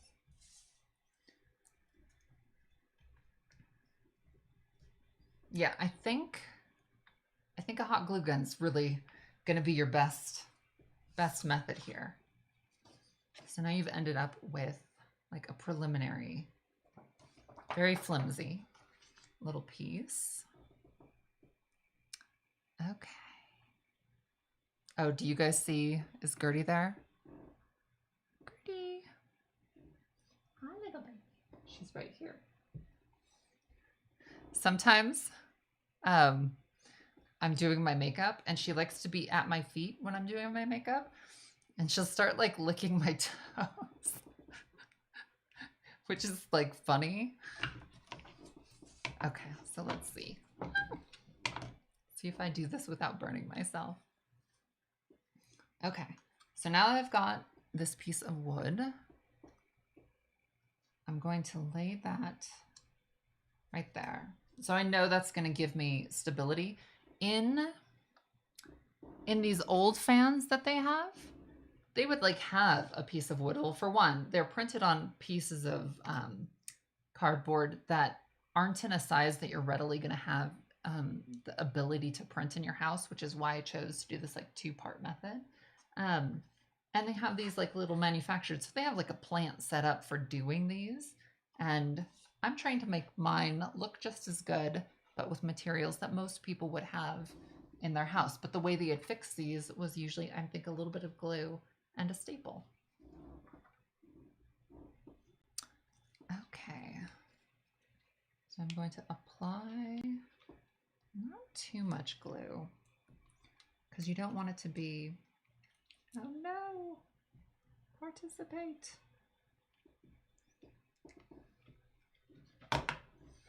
Okay, without burning yourself, which I tend to do a lot.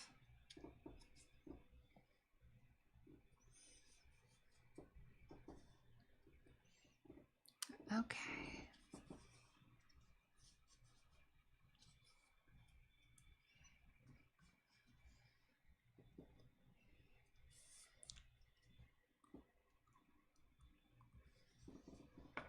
Somebody said, I think Gorilla Glue makes glue sticks, and they do, and they're amazing. Okay, so now it's getting sturdier. We're getting somewhere. So now we're going to take Tony the Tiger and get ready to adhere him. And this is going to be one of those, you probably want to just work around the borders because you want to go quickly. And let's show.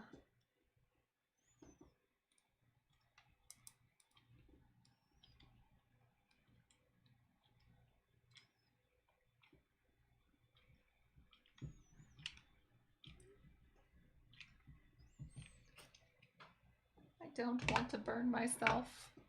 Hot glue burns are just really not very fun.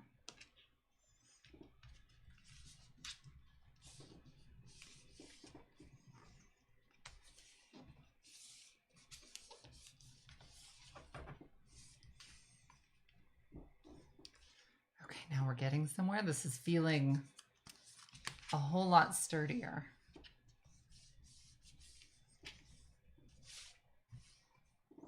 Okay, now let's see. Do I feel like I need this layer?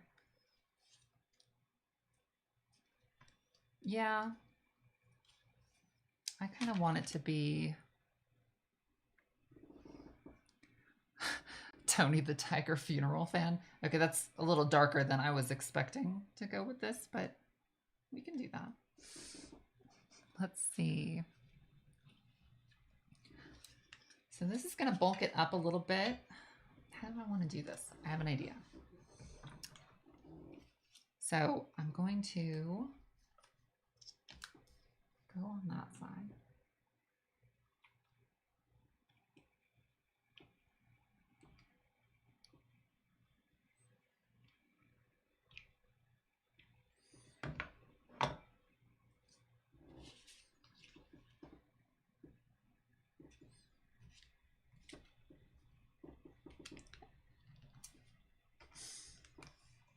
Sometimes you're like, is this all going to work out?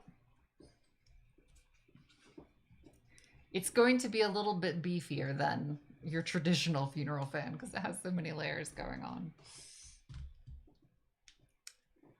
Okay, so now what I want to do, we're not going to apply this yet because I have an idea.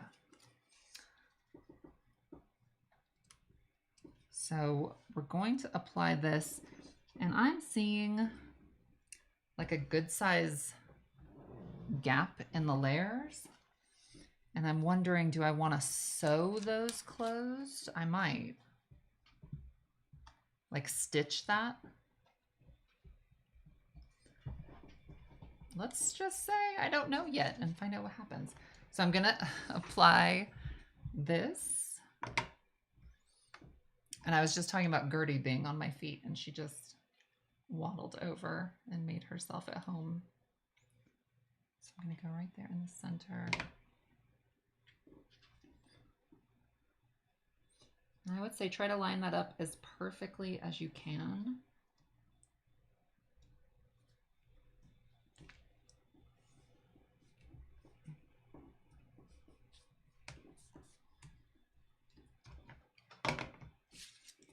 Okay, that's feeling very, very sturdy. Okay, nice. I think it's gonna work. Okay. So now before doing this, I think I'm gonna add some lace. I mentioned,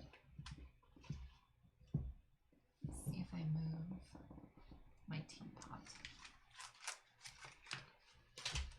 I mentioned I was on the fence about whether I was going to use lace or not. And let me see if I have a lace that I feel like I'm making a little bit of a mess here, which is good. You get to see how this usually goes. So I have some really pretty old-fashioned lace. I don't know if that's going to mess up the silhouette. That might be too thick to work with. It is pretty. Or do I want to do this? How does that match with that?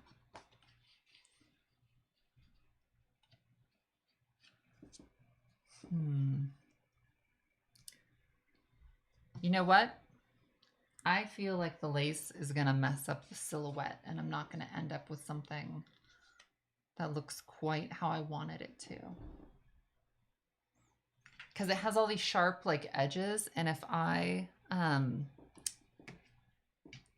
put lace in there, it's going to distort those so you don't even see all of those special details that we cut around. And the old fans didn't have lace. So, okay. What I think I'm going to do is I'm going to glue this, and then I'm going to actually sew the borders together so that there's like a lot of, which I hope that works. We're going to find out. If it doesn't, we'll figure something else out. Okay, so last layer. Okay. Mine looks like hot garbage. Oh no. Okay, that's not intended. I hope. Let's see. I'm hoping this works out. So I'm going around the borders.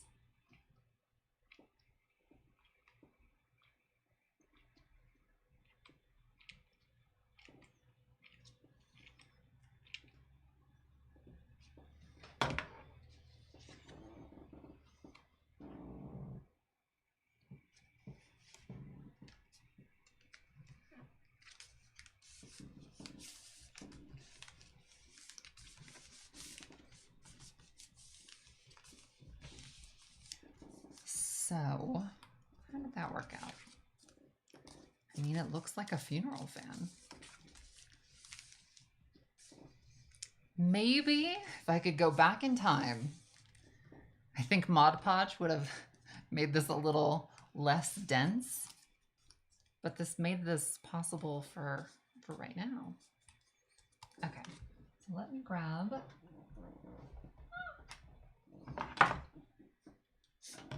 I've burned myself so many times really badly with hot glue guns, and so now I'm like fully paranoid about them.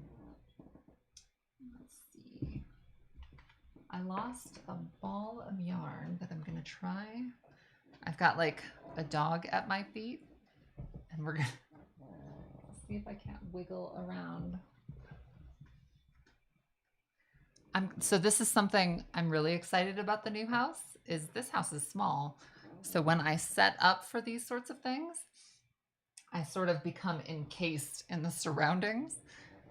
And theoretically, okay, I'm almost there.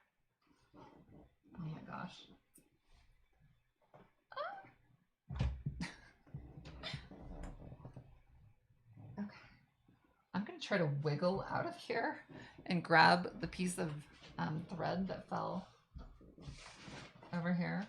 And if I like fall face down on everything, you guys can laugh at me. I don't mind. Okay, hold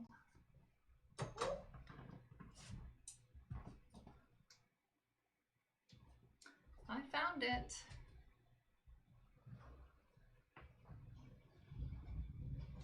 Okay. I did that without breaking anything. Let's see. Actually, someone said cat stole the yarn, and I think it was gravity stole it away from me. I had this yarn that was like or this thread that was like a perfect match for this. So let's see how this is going to work out. I'm going to set my hot glue gun over here. And I've got needles right here and scissors. Let's see. Okay. Hot tip for the hot glue. Let's see. I'll have to, my eyes are like not functioning. Okay. Are you guys seeing a delay? Did I hit a chord? Let's see, no delay for me. All right. This is the thread I plan to use. And now I need to pick a needle that is going to be able to puncture this nicely without causing me too much. I'm going to do a little test. That's kind of,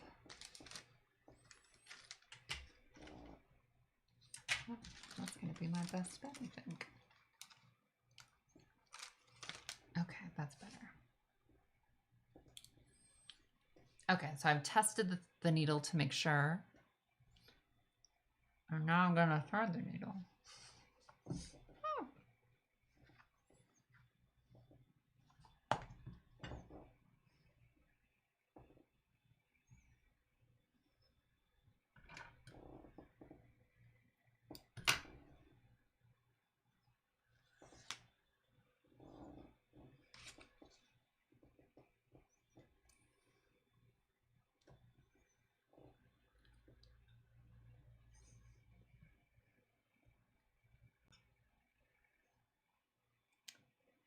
Now you guys get to watch me attempt to thread a needle.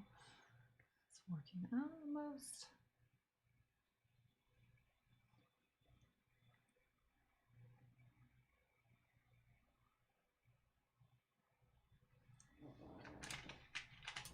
This is why they sell those little like silver coin thing looking things that like a needle threader.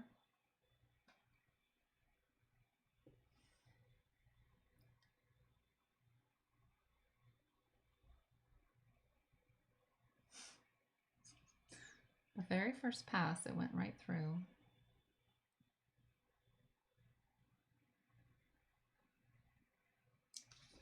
Now, you double check. Sometimes if I wet the thread just a little bit.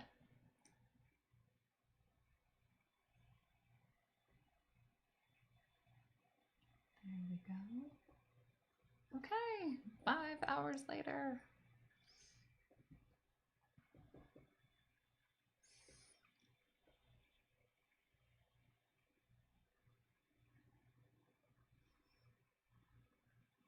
Greetings from Brazil. Hello. Okay, so I'm going to see how this works. I don't even know if this is such a great idea, but I'm going to start here at the neck.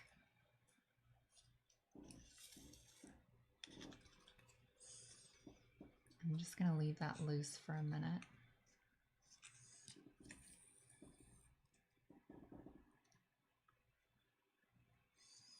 I don't think I've ever sewn on paper before, but it's doing the job.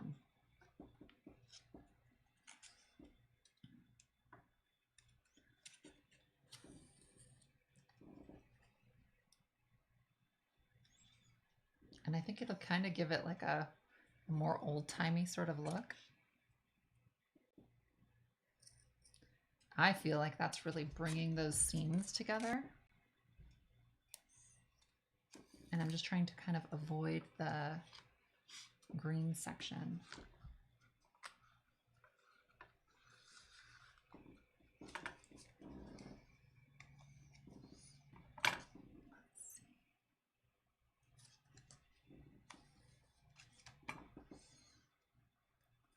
Now we're definitely veering pretty far away from how they used to do these.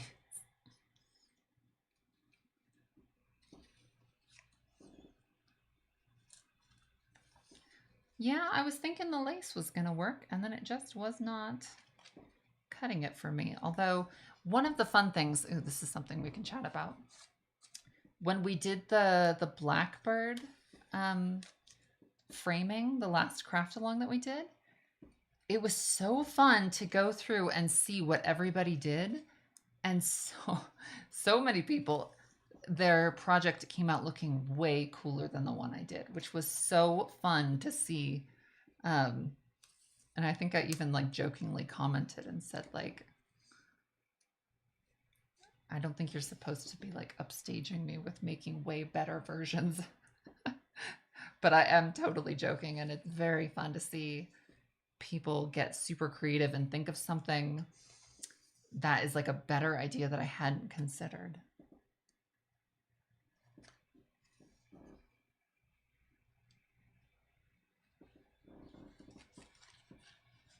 Let's see. Are you planning to visit France someday? I have never been to France, and I 1000% would love to do that.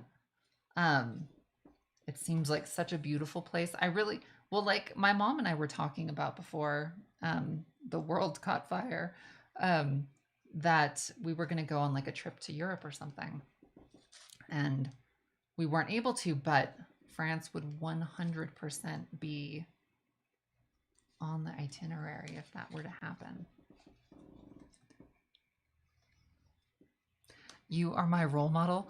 That is such a nice, whenever you see a comment like that, it's a really wonderful feeling because I had a lot of role models and people that I look up to. And I think it's I think it's a neat thing to have. I don't know where I was going with that, but it was somewhere interesting. I was going to talk about, it's just nice. It's nice to see people that have like a similar vision or for like how you would like to end up. And I don't know. I didn't really have tremendously great plans for myself growing up. I was just like, well, if I could just end up in a nice little house, everything would be, I'd be very happy with that. And then sort of my dream for how things were going to turn out sort of like evolved, and it's still evolving all the time.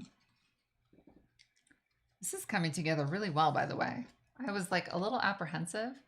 Let me see if I can show you. I don't think I can, but it's really, I'm doing a very fine stitch, but it's looking good. Would you be interested in accepting playlists via Spotify for your road trip to New York? Okay, I'm so glad you mentioned this. 100% yes, I would love that, please. And then also somebody mentioned in I think maybe the last one, an audiobook or something about spooky stories that I should listen to on the road trip. And I was dumb and I didn't write it down. And I should have, but I really want to know what that book was because it sounded really like scary and fun. One of my favorite memories that my captive and I have together is we went to Texas once for an event, and one of the nights we drove all the way down to, I don't remember the town, but it was a waterfront town, and we drove back in the middle of the night and we listened to a bunch of true life unsolved mysteries of things that had happened to people on the road while driving. And it was so much fun. And I wish I could find like a whole series because there's so many weird things of people like disappearing and like just bits and pieces being found, like of their car or their property or something. And I just think it's really creepy and fun. I like to get scared. I don't know why. I'm trying to like put my leg around and there's like a fuzzy little dog that's preventing it.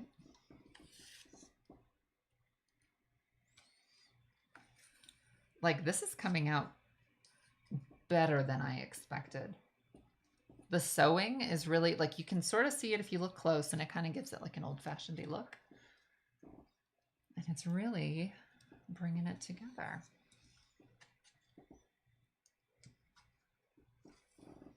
Do you guys want to hear a silly nightmare that I had last night?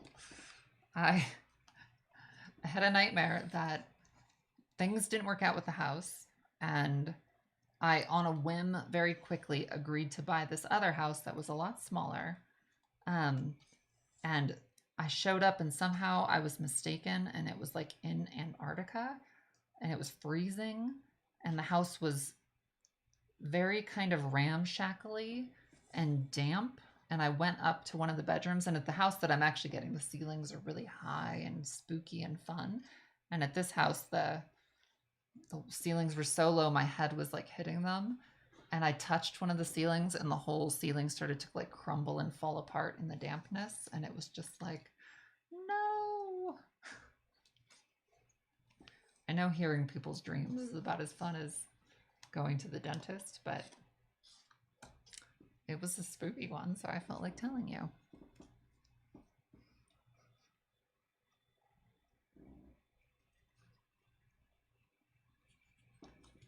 This is like really coming together. Like, I keep saying that, but like, I don't think I anticipated that coming out as nicely as it's coming out. And it's very sturdy. It feels actually more sturdy than the original fans.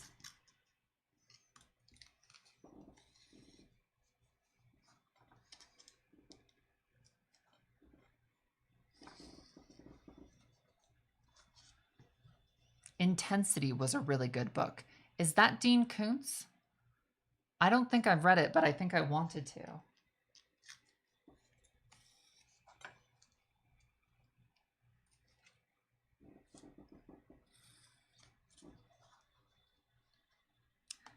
Let's see. Did you say where the house you almost bought was? So one of the houses, I looked at so many, and I know I had mentioned in the last live stream, I'm going to share the ones that I didn't get. One of them that I was looking at was like a spooky kind of like antebellum-y looking sort of mansion. And it was in North Carolina. It was too much money. And I just was like, oh, I can't do that. But I'll have to post that. It was like, I was going to be able to make it look like the Haunted Mansion at Disneyland, but just like different and spookier. But the house I'm getting is actually, I think, even better.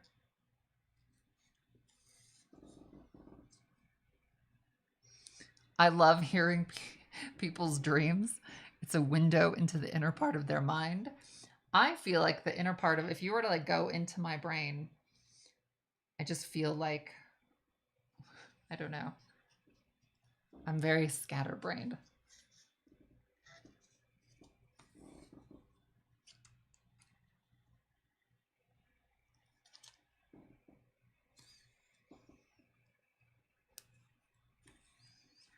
I'm going slowly with this just because I want it to be nice.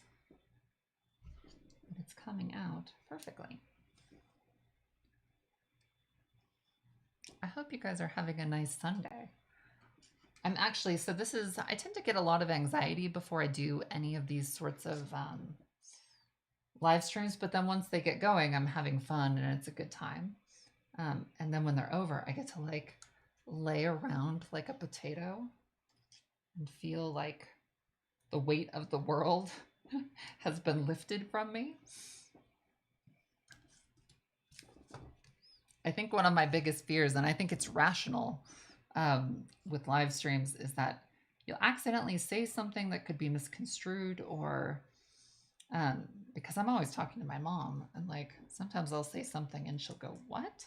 And I'm like, "No, that's not what I meant." So it is kind of a scary thing. You're like, or you could listen. The other thing is my stomach is grumbling right now because I can smell those cookies. And that's a very fun thing to like record and document.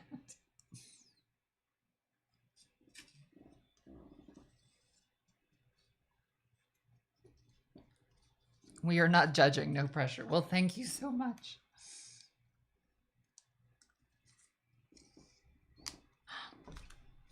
I broke my thread. It's okay.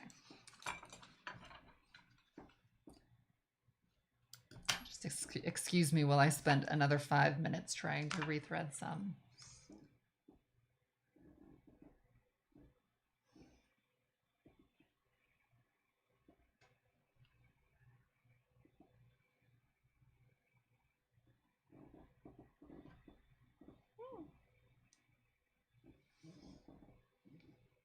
I should mention the reason it broke is because it's antique thread that's very, very old.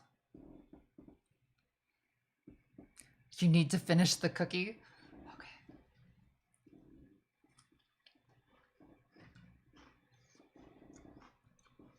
I love cookies.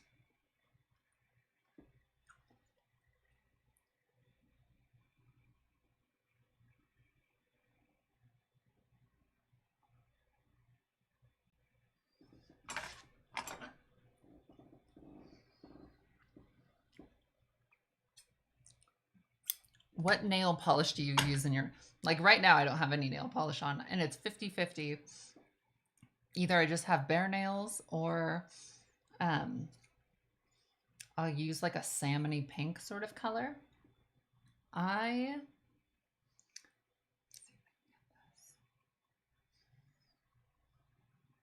have kind of funny nails that like, I don't know if it's funny, it's annoying. They look really pretty when they grow out, and they seem very strong. And then it seems like whenever they're all the same length and they look great, I'll snap one. And I would get artificial nails, but I've done it before and I don't maintain them. Like it's too much. The interpersonal relationship of having to go sit in front of somebody while they fiddle with your hands doesn't really suit me. So I just leave them the way they are.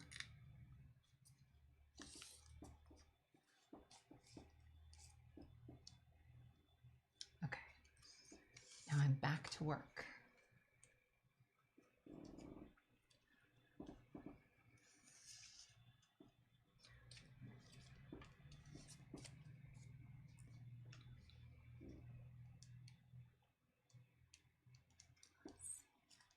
This would be a good time for a Q&A if you guys have any questions to throw at me.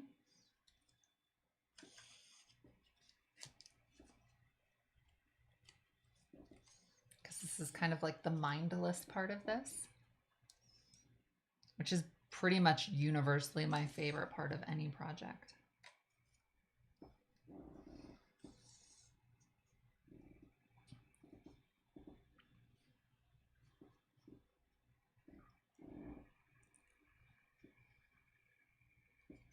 What is your favorite horror movie? Gosh, I can't say I have a favorite because I like so many of them and there's so many like that I go back to. I loved the new Halloween that they did. It had some silliness to it, but I just thought it was terrific. And I liked the Rob Zombie Halloween movies too. So I love, that's like always been my favorite kind of scary movie is anything with like just a creepy guy in a mask. I like those. How did you get Gertie? Are you guys ready to judge me? Because you're going to judge me. I shouldn't even tell this.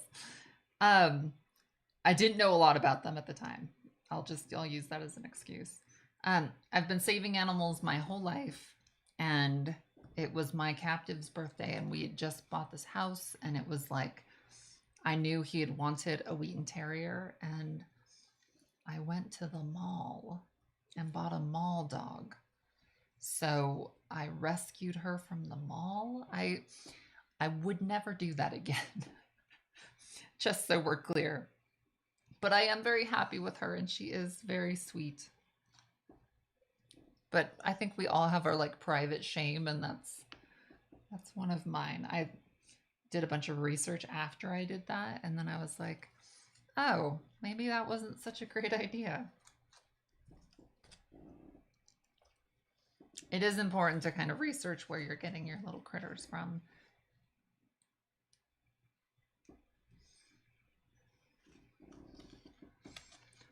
Mall dogs are a thing, unfortunately. I don't, it's not a good thing. Like, you can go to malls and basically where they're coming from, it's people that aren't taking super good care of them, and like they don't treat the ones that aren't marketable well, and I don't think it's an industry that's good.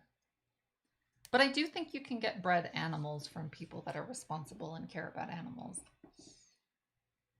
I got a little guff on Instagram when I posted about Poof, but like I did a ton of research on him before I picked him up.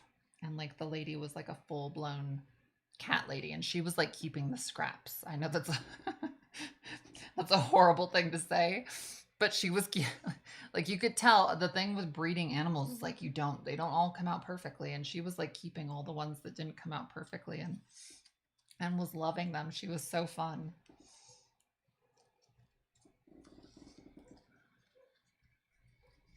Do you know how to make summer hats?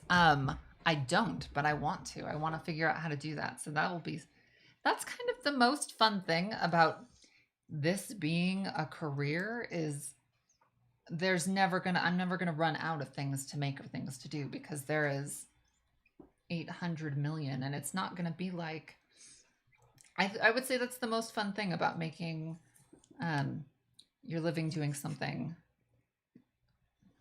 Thread broke again. Okay, so maybe using like 80-year-old thread wasn't such a hot idea. Whatever. We'll get this done eventually. Dita Von Teese guest appearance. If she would be up for it, I would love that.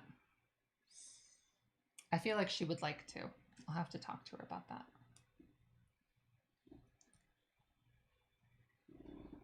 Okay.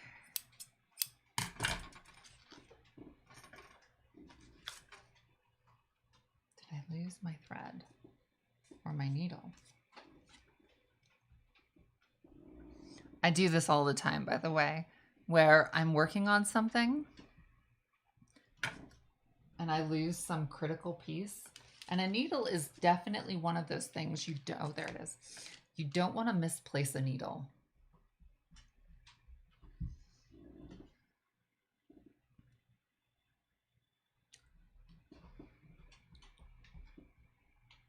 Have you had any interactions with Clive Barker? No, and I would be able to tell you because my brain would have exploded. He wrote The Thief of Always, which is, I would say, my absolute favorite book.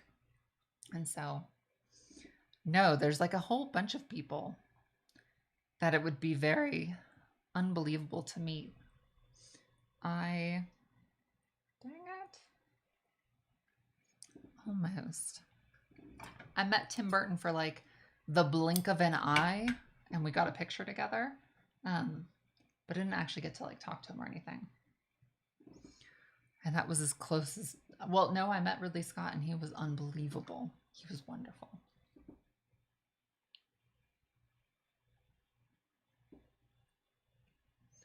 If I were to say, though, that I had one creative muse more so than anybody else, it would be Tim Burton, I would think.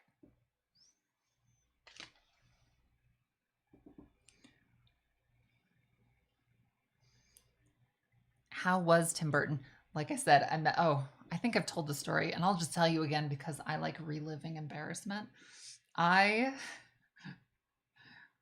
one of those people that like runs through embarrassing things that I've said and done like over and over and over in my head, which is really not a great thing to do. But I met him, and I met him. I had done a project for 20th Century Fox for his new movie that was coming out. And they didn't prepare me at all that I was going to actually be able to like, or they didn't say like you're going to have like 1 second with him or anything like that. And I'm usually somebody, if I meet like a celebrity, I'm able to just be a normal person. But with him, it was just like it was kind of too much for me. And I met him, I walked up to him, and I went in for a hug, and he went in for a handshake. And it's just one of those. It happened so fast. And it was just like, oh, clearly he did not want a strange woman coming up and hugging him. Um, and I turned and they took a picture, and the 20th Century Fox guy was like, okay, now come over here this way. And that was it. That was my Tim Burton story. So I met him, I assaulted him, and that was the end of it. Very sadly. And I have not heard anything from that since. That's one of those, it's I have a lot of these memories, but that's one of the worst ones that I think about, and I just want to crawl out of my skin and pretend like, oh, fiddle-dee-dee, that didn't happen.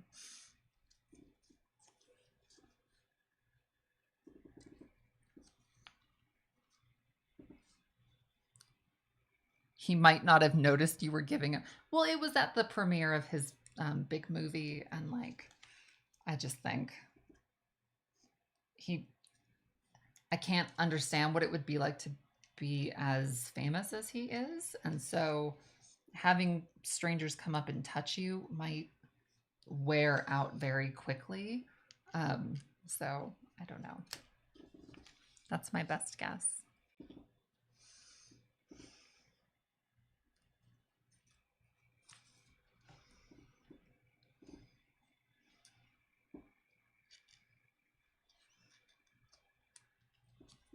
This is coming along so slowly, but it's going to be awesome.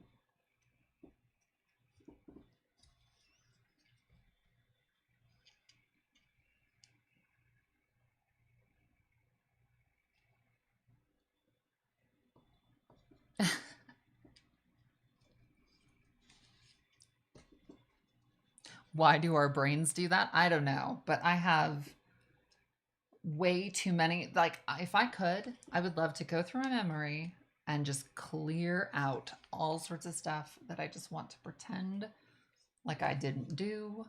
Um, I think that's one of the funny things about, I try to remember whenever these stories come out about people, I'm always just like, people change, people can learn. I can think of embarrassing things that I've thought that I've changed my mind about. And so you're constantly evolving as a person, and you're constantly becoming something hopefully better than you were, and learning. Um, and I wish I could take all of my memories before that and get rid of them. I would love to delete cringy memories. Oh my gosh. I have too many. Too many. And I think they stick with you forever. Did you study art or design? I've mentioned this before. I dropped out of high school, and I have no college experience. Um, and most of what I've learned, I've just figured out myself or watched YouTube videos, which are tremendously helpful. That being said, like, education is super good. And I think the nice thing is we live in a world where there's so much education that's freely available. And I don't know how many circumstances where like YouTube knowledge is applicable in like regular everyday life, but or like I don't think you can apply for a job and tell them that you're like, I didn't go to school, but I watch a lot of YouTube videos, and I really feel like I would be a good surgeon. So if you just give me the scalpel, we are going to figure this out. And I don't know. School is there for a reason. Okay, I'm running low on my thread. I'm gonna have to rethread this again.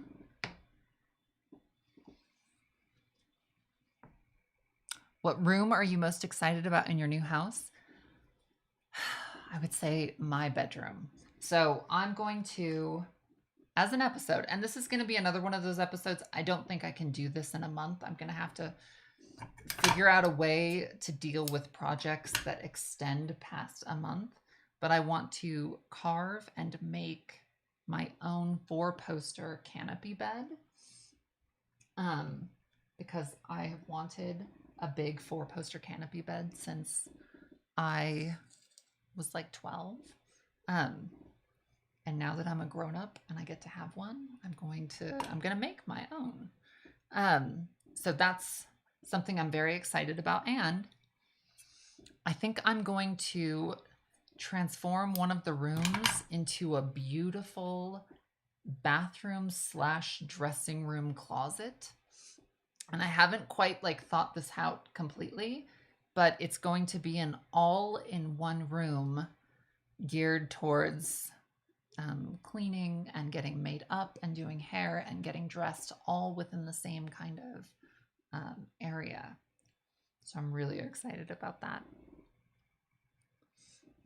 You can do a part 1 and part 2 video. I love that idea. Are you guys okay with that idea? Let me know. This is, that thought never occurred to me.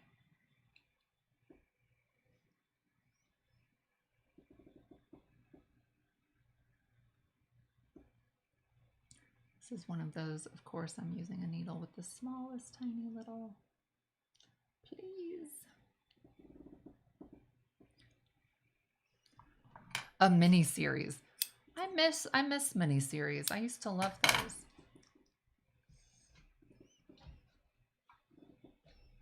I think I'm going to also be able to, one of the cool things about the new house. Oh my gosh. I'm really struggling here if you can't tell. No.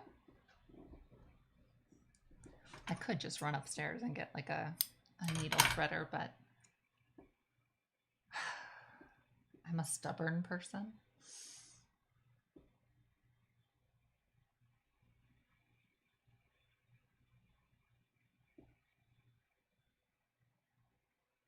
Ah. I'm gonna get this.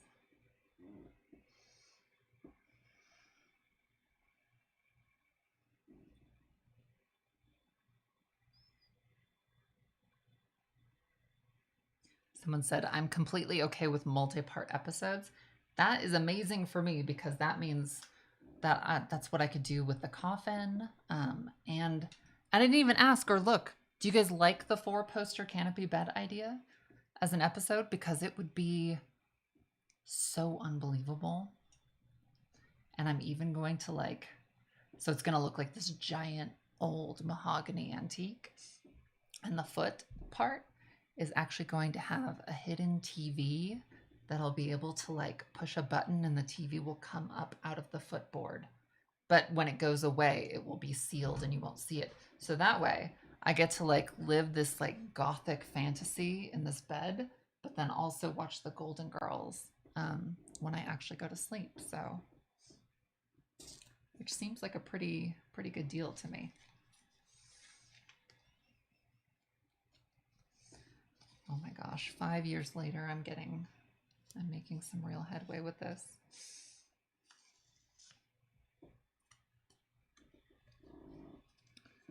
Let's see. You'd be a good taxidermist. So I'm toying with the idea. I don't even know if I would actually do this, but there's a taxidermist that I follow that I really, really like. And I was wondering if she could go find roadkill and make a real taxidermied rose from the show into something that I could have in the house. I don't personally I couldn't see myself being able to do it because I get like upset around animals that are no longer with us. So I don't know if I would be good for that, but. And by the way, if you guys don't mind, I think I'll give away this fan. I don't know how I'm going to do it yet, but I haven't done a giveaway in a second. And if somebody wants this, I will figure out like a little, I'll do a little contest or something. Because I think I might fluff it up even more after we're done.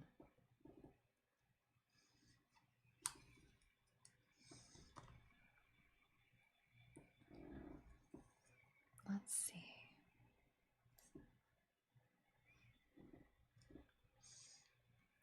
Because I've been in the process of preparing to like move and stuff, I've kind of slowed down on the giveaways a little bit. But once I get back going, and like I said, I think having an assistant would be really helpful in like getting that stuff out and making that all functional. I'm going to be getting at some point. This is again one of those like the sky's the limit. I'm going to get a kiln, and I want to make my own china in one of the episodes, like of some beautiful, unusual china. And I can make a pattern for myself and then like make enough copies that I could give away like a whole set.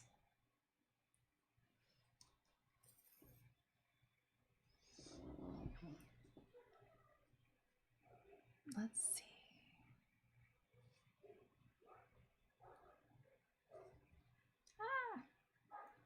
I just made a little accident. The thread broke.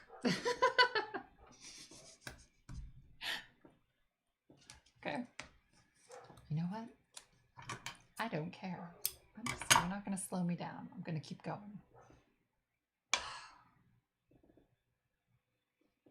What do they call this? There's a word for it. When you don't get defeated over little things. I think that's kind of just how I've always been, is instead of getting, when things don't work out, I'll get sad and upset for a short period of time. And then I always just like pick myself up and like keep going. And things just tend to work out okay. And I think that's going to last my whole life until I die. And you can't really fight that one. Let's see.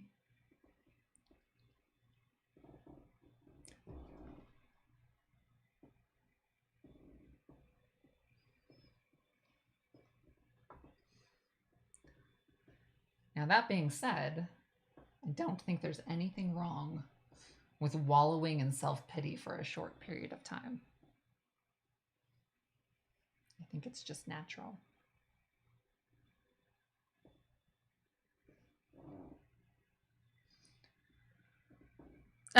Every time a thread breaks, eat a cookie. If I were to do that, I would have to bake more cookies. Okay, let's see.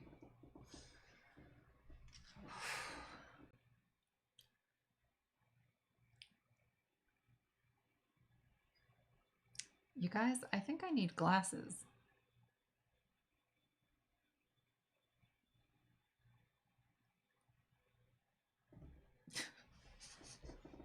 So I don't know if I've told the story about my Cinderella pie that I made. I made a pumpkin pie that had like this carriage of dome, like it was like a dome of pastry crust.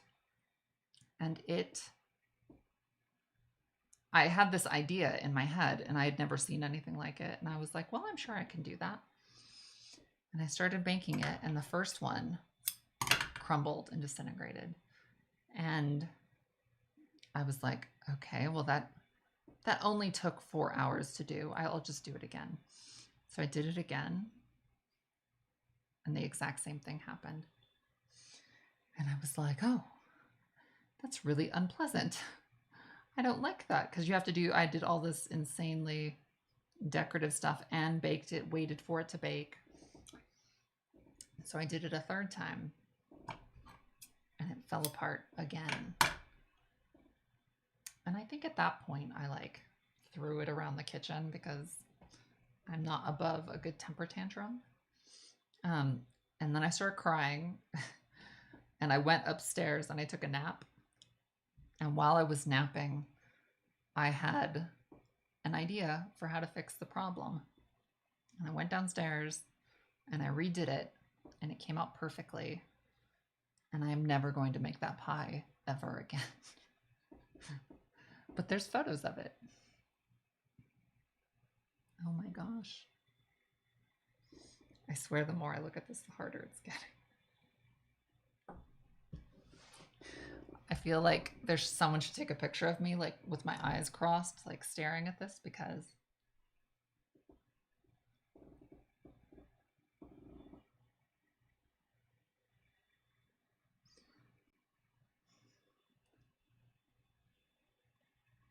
oh my gosh. I got it threaded. This is one of those problems that doesn't need to be a problem. I could literally get up and go upstairs and get a needle threader and not have to keep doing this. But for some reason, I have like resigned myself to just continuing to struggle. Cookie break. Let's see. Oh, that pie was so beautiful. Thank you so much. I never want to see that pie ever again. That pie almost broke me. Okay, let's see. Where was I?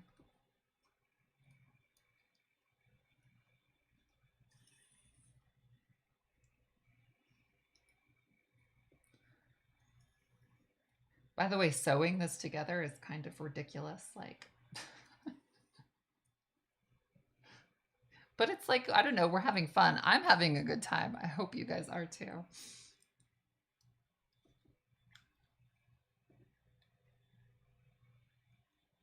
There has to be like a more functional way to do this.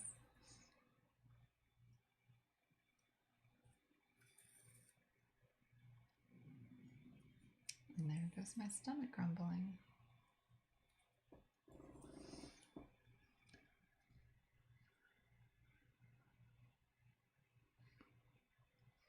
Does your captive love the way that you decorate, or does he wish it could be more simple? So I'm trying to think.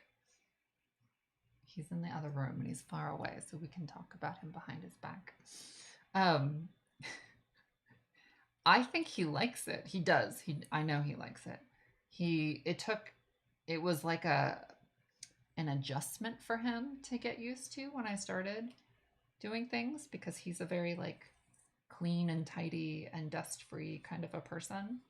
And so, but at the same time, he loves like The Princess Bride and like all of these kind of fairy tale. He loves Lord of the Rings. So he likes cozy, hobbity kind of places. And so I don't know.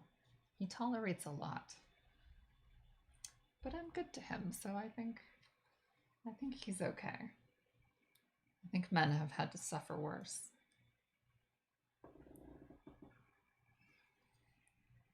As You Wish. Oh my gosh. I think everyone had just the most giant crush on him. Carrie, I can never say his last name. Is it Elwes? Ools? Something? And you know who else I had a huge crush on was Matthew Modine. I just thought he was like the bee's knees. If this thread breaks, I'm just going to... Okay, if the thread breaks again, I'm gonna go get a needle threader. Otherwise, you guys are just gonna watch an insane person struggle with thread for like hours today. And I don't think that's a terribly exciting thing to do. L. Wes. Okay, I'll remember that. How beautiful is he? And Matthew Modine, the Madonna video, Crazy for You. He was the best. And then other people I had huge crushes on. I would say my biggest all-time celebrity crush ever was Tom Selleck, and then the second runner-up was Billy Idol. And these were crushes that were developed before I even like understood what a crush was.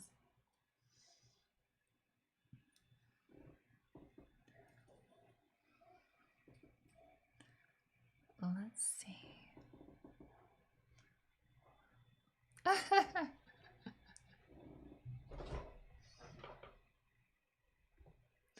Let's see. Someone said my captive is a little less happy about my interior preferences.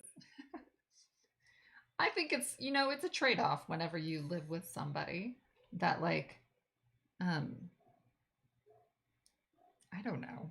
Everyone's different. Everyone's living a different thing. So what works for some doesn't work for others, but I think if you have if one of you has like a really strong passion about like decorating your house and the other one's kind of ambivalent, then I would say the person with the passion should win.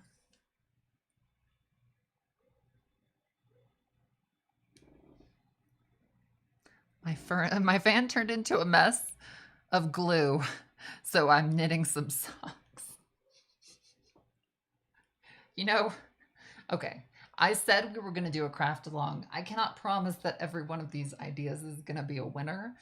We're going to have a few duds. I feel like this is coming out okay. I've had a good amount of projects completely just not work out for me. Let's see. How is everyone else's? Because I'm not on Instagram right now. Are you happy with how your fans are coming out? I hope so.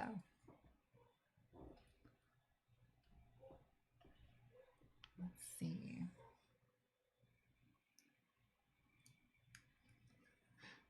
This is easily the most tedious thing I think I've ever done, but I'm like so close to the finish line.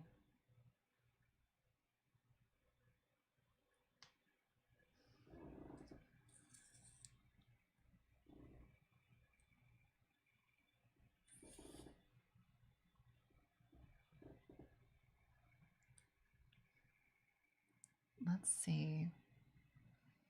I glued it and then abandoned it for lunch. I gotta be honest, lunch sounds a whole lot better than this right this second. But I'm on the home stretch, so. So close.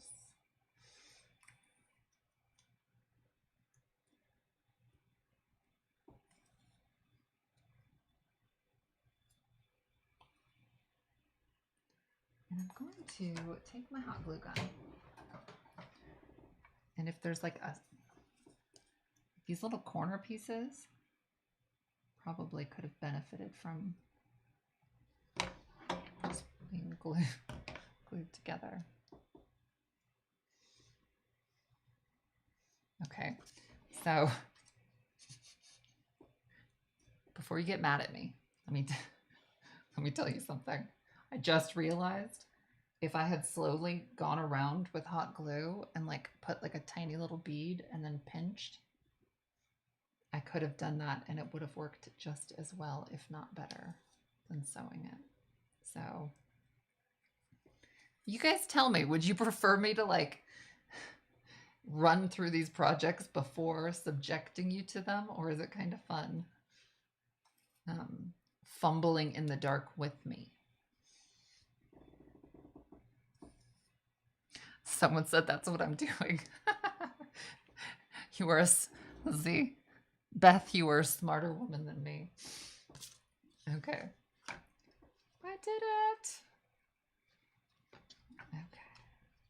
I'm gonna tie that off. I mean, that really only took like an hour or two.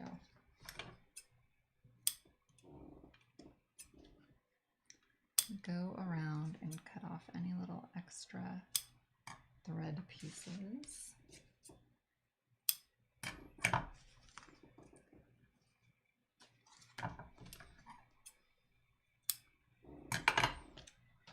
Okay. So now I have my fan and it's looking pretty darn good. And I'm going to take my Sharpie, and I've got a gold one. You can use, truthfully, if I was going to be more prepared for this, I would have had like a navy green one or some paint. And I'm just going to go around and mark anything, any of the white sections that I'm seeing popping out, because we don't want that.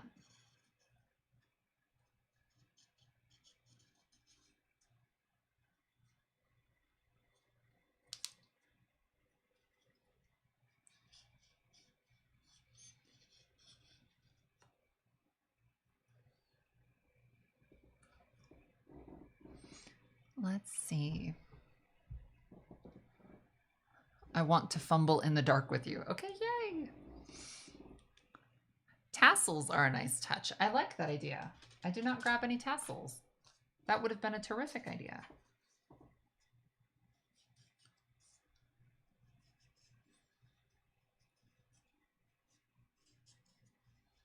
This marker is actually working super, super good. Even though I just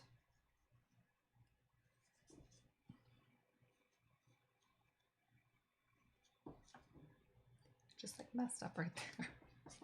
Whatever.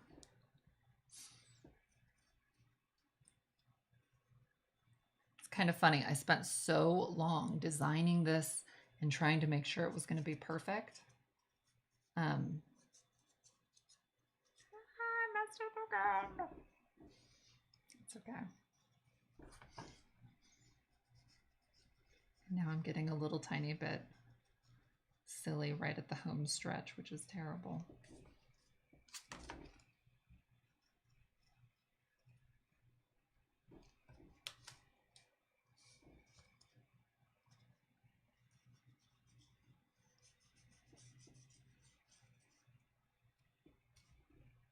Okay, that's actually working.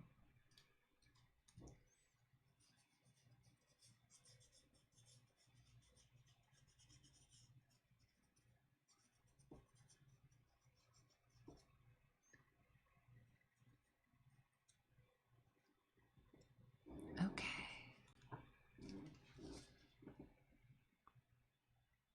When are we making crazy cat beds and cat Halloween outfits? I love that idea. I'm trying to think.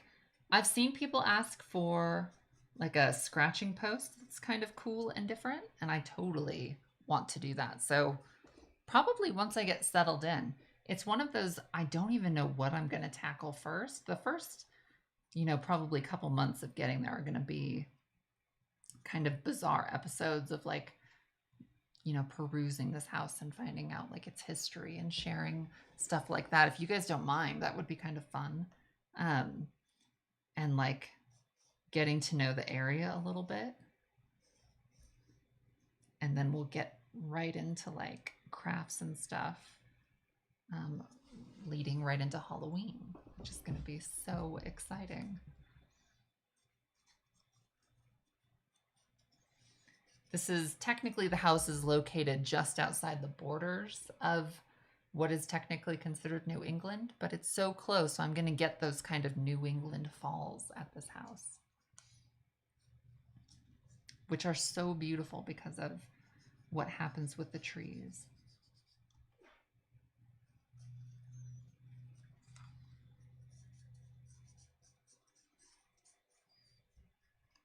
And I'm just going around that border. Anything that's looking light and standing out, I'm just nabbing with this. And it's darkening it up and making it look older and neater.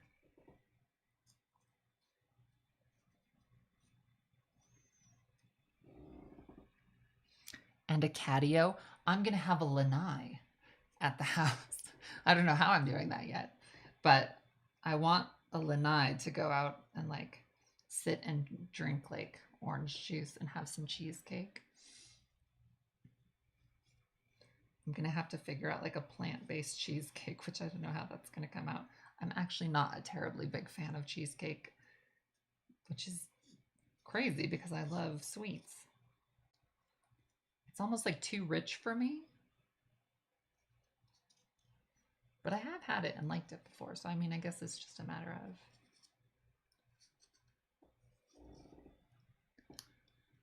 A greenhouse. I love that idea. Let's see. The Pumpkin Festival in Keene, New Hampshire is pretty fun. I will check that out. I want to like grow my own pumpkins. I feel like that's like a fun thing that I don't really see too many people doing.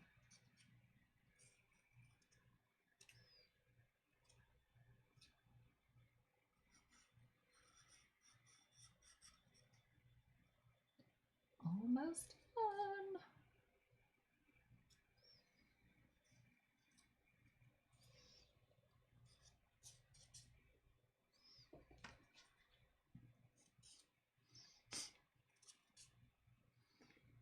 This feels like an arts and crafts project that like kind of went off the rails and like turned into something way more complicated than it needed to be.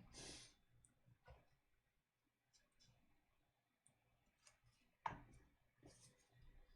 just basically looking for any little light spots. I'm feeling. Let's see.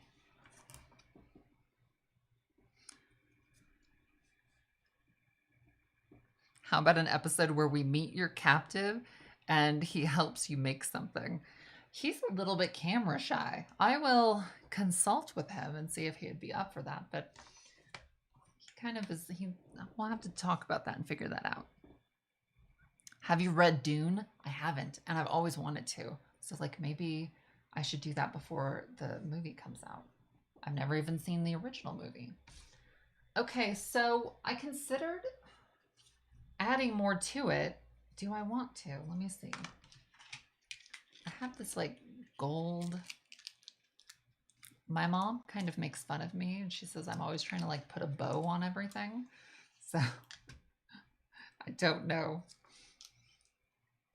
If I put that there, well, that kind of blocks the M. Let's see.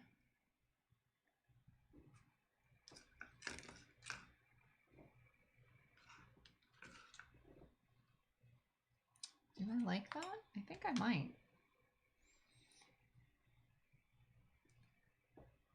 I'm kind of toying with the idea of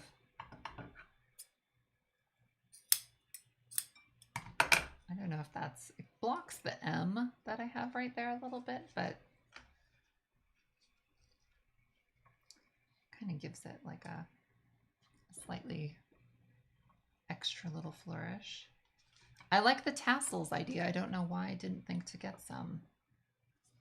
No, I'm not liking that. That's going to be one of those things I think I'll fiddle with. So, okay, let's check this out. I'm going to clear my table and we're going to compare this brand new antique funeral fan with the old original ones that I have. Let's see if I can move this out of the way without spilling onto these things. Okay. So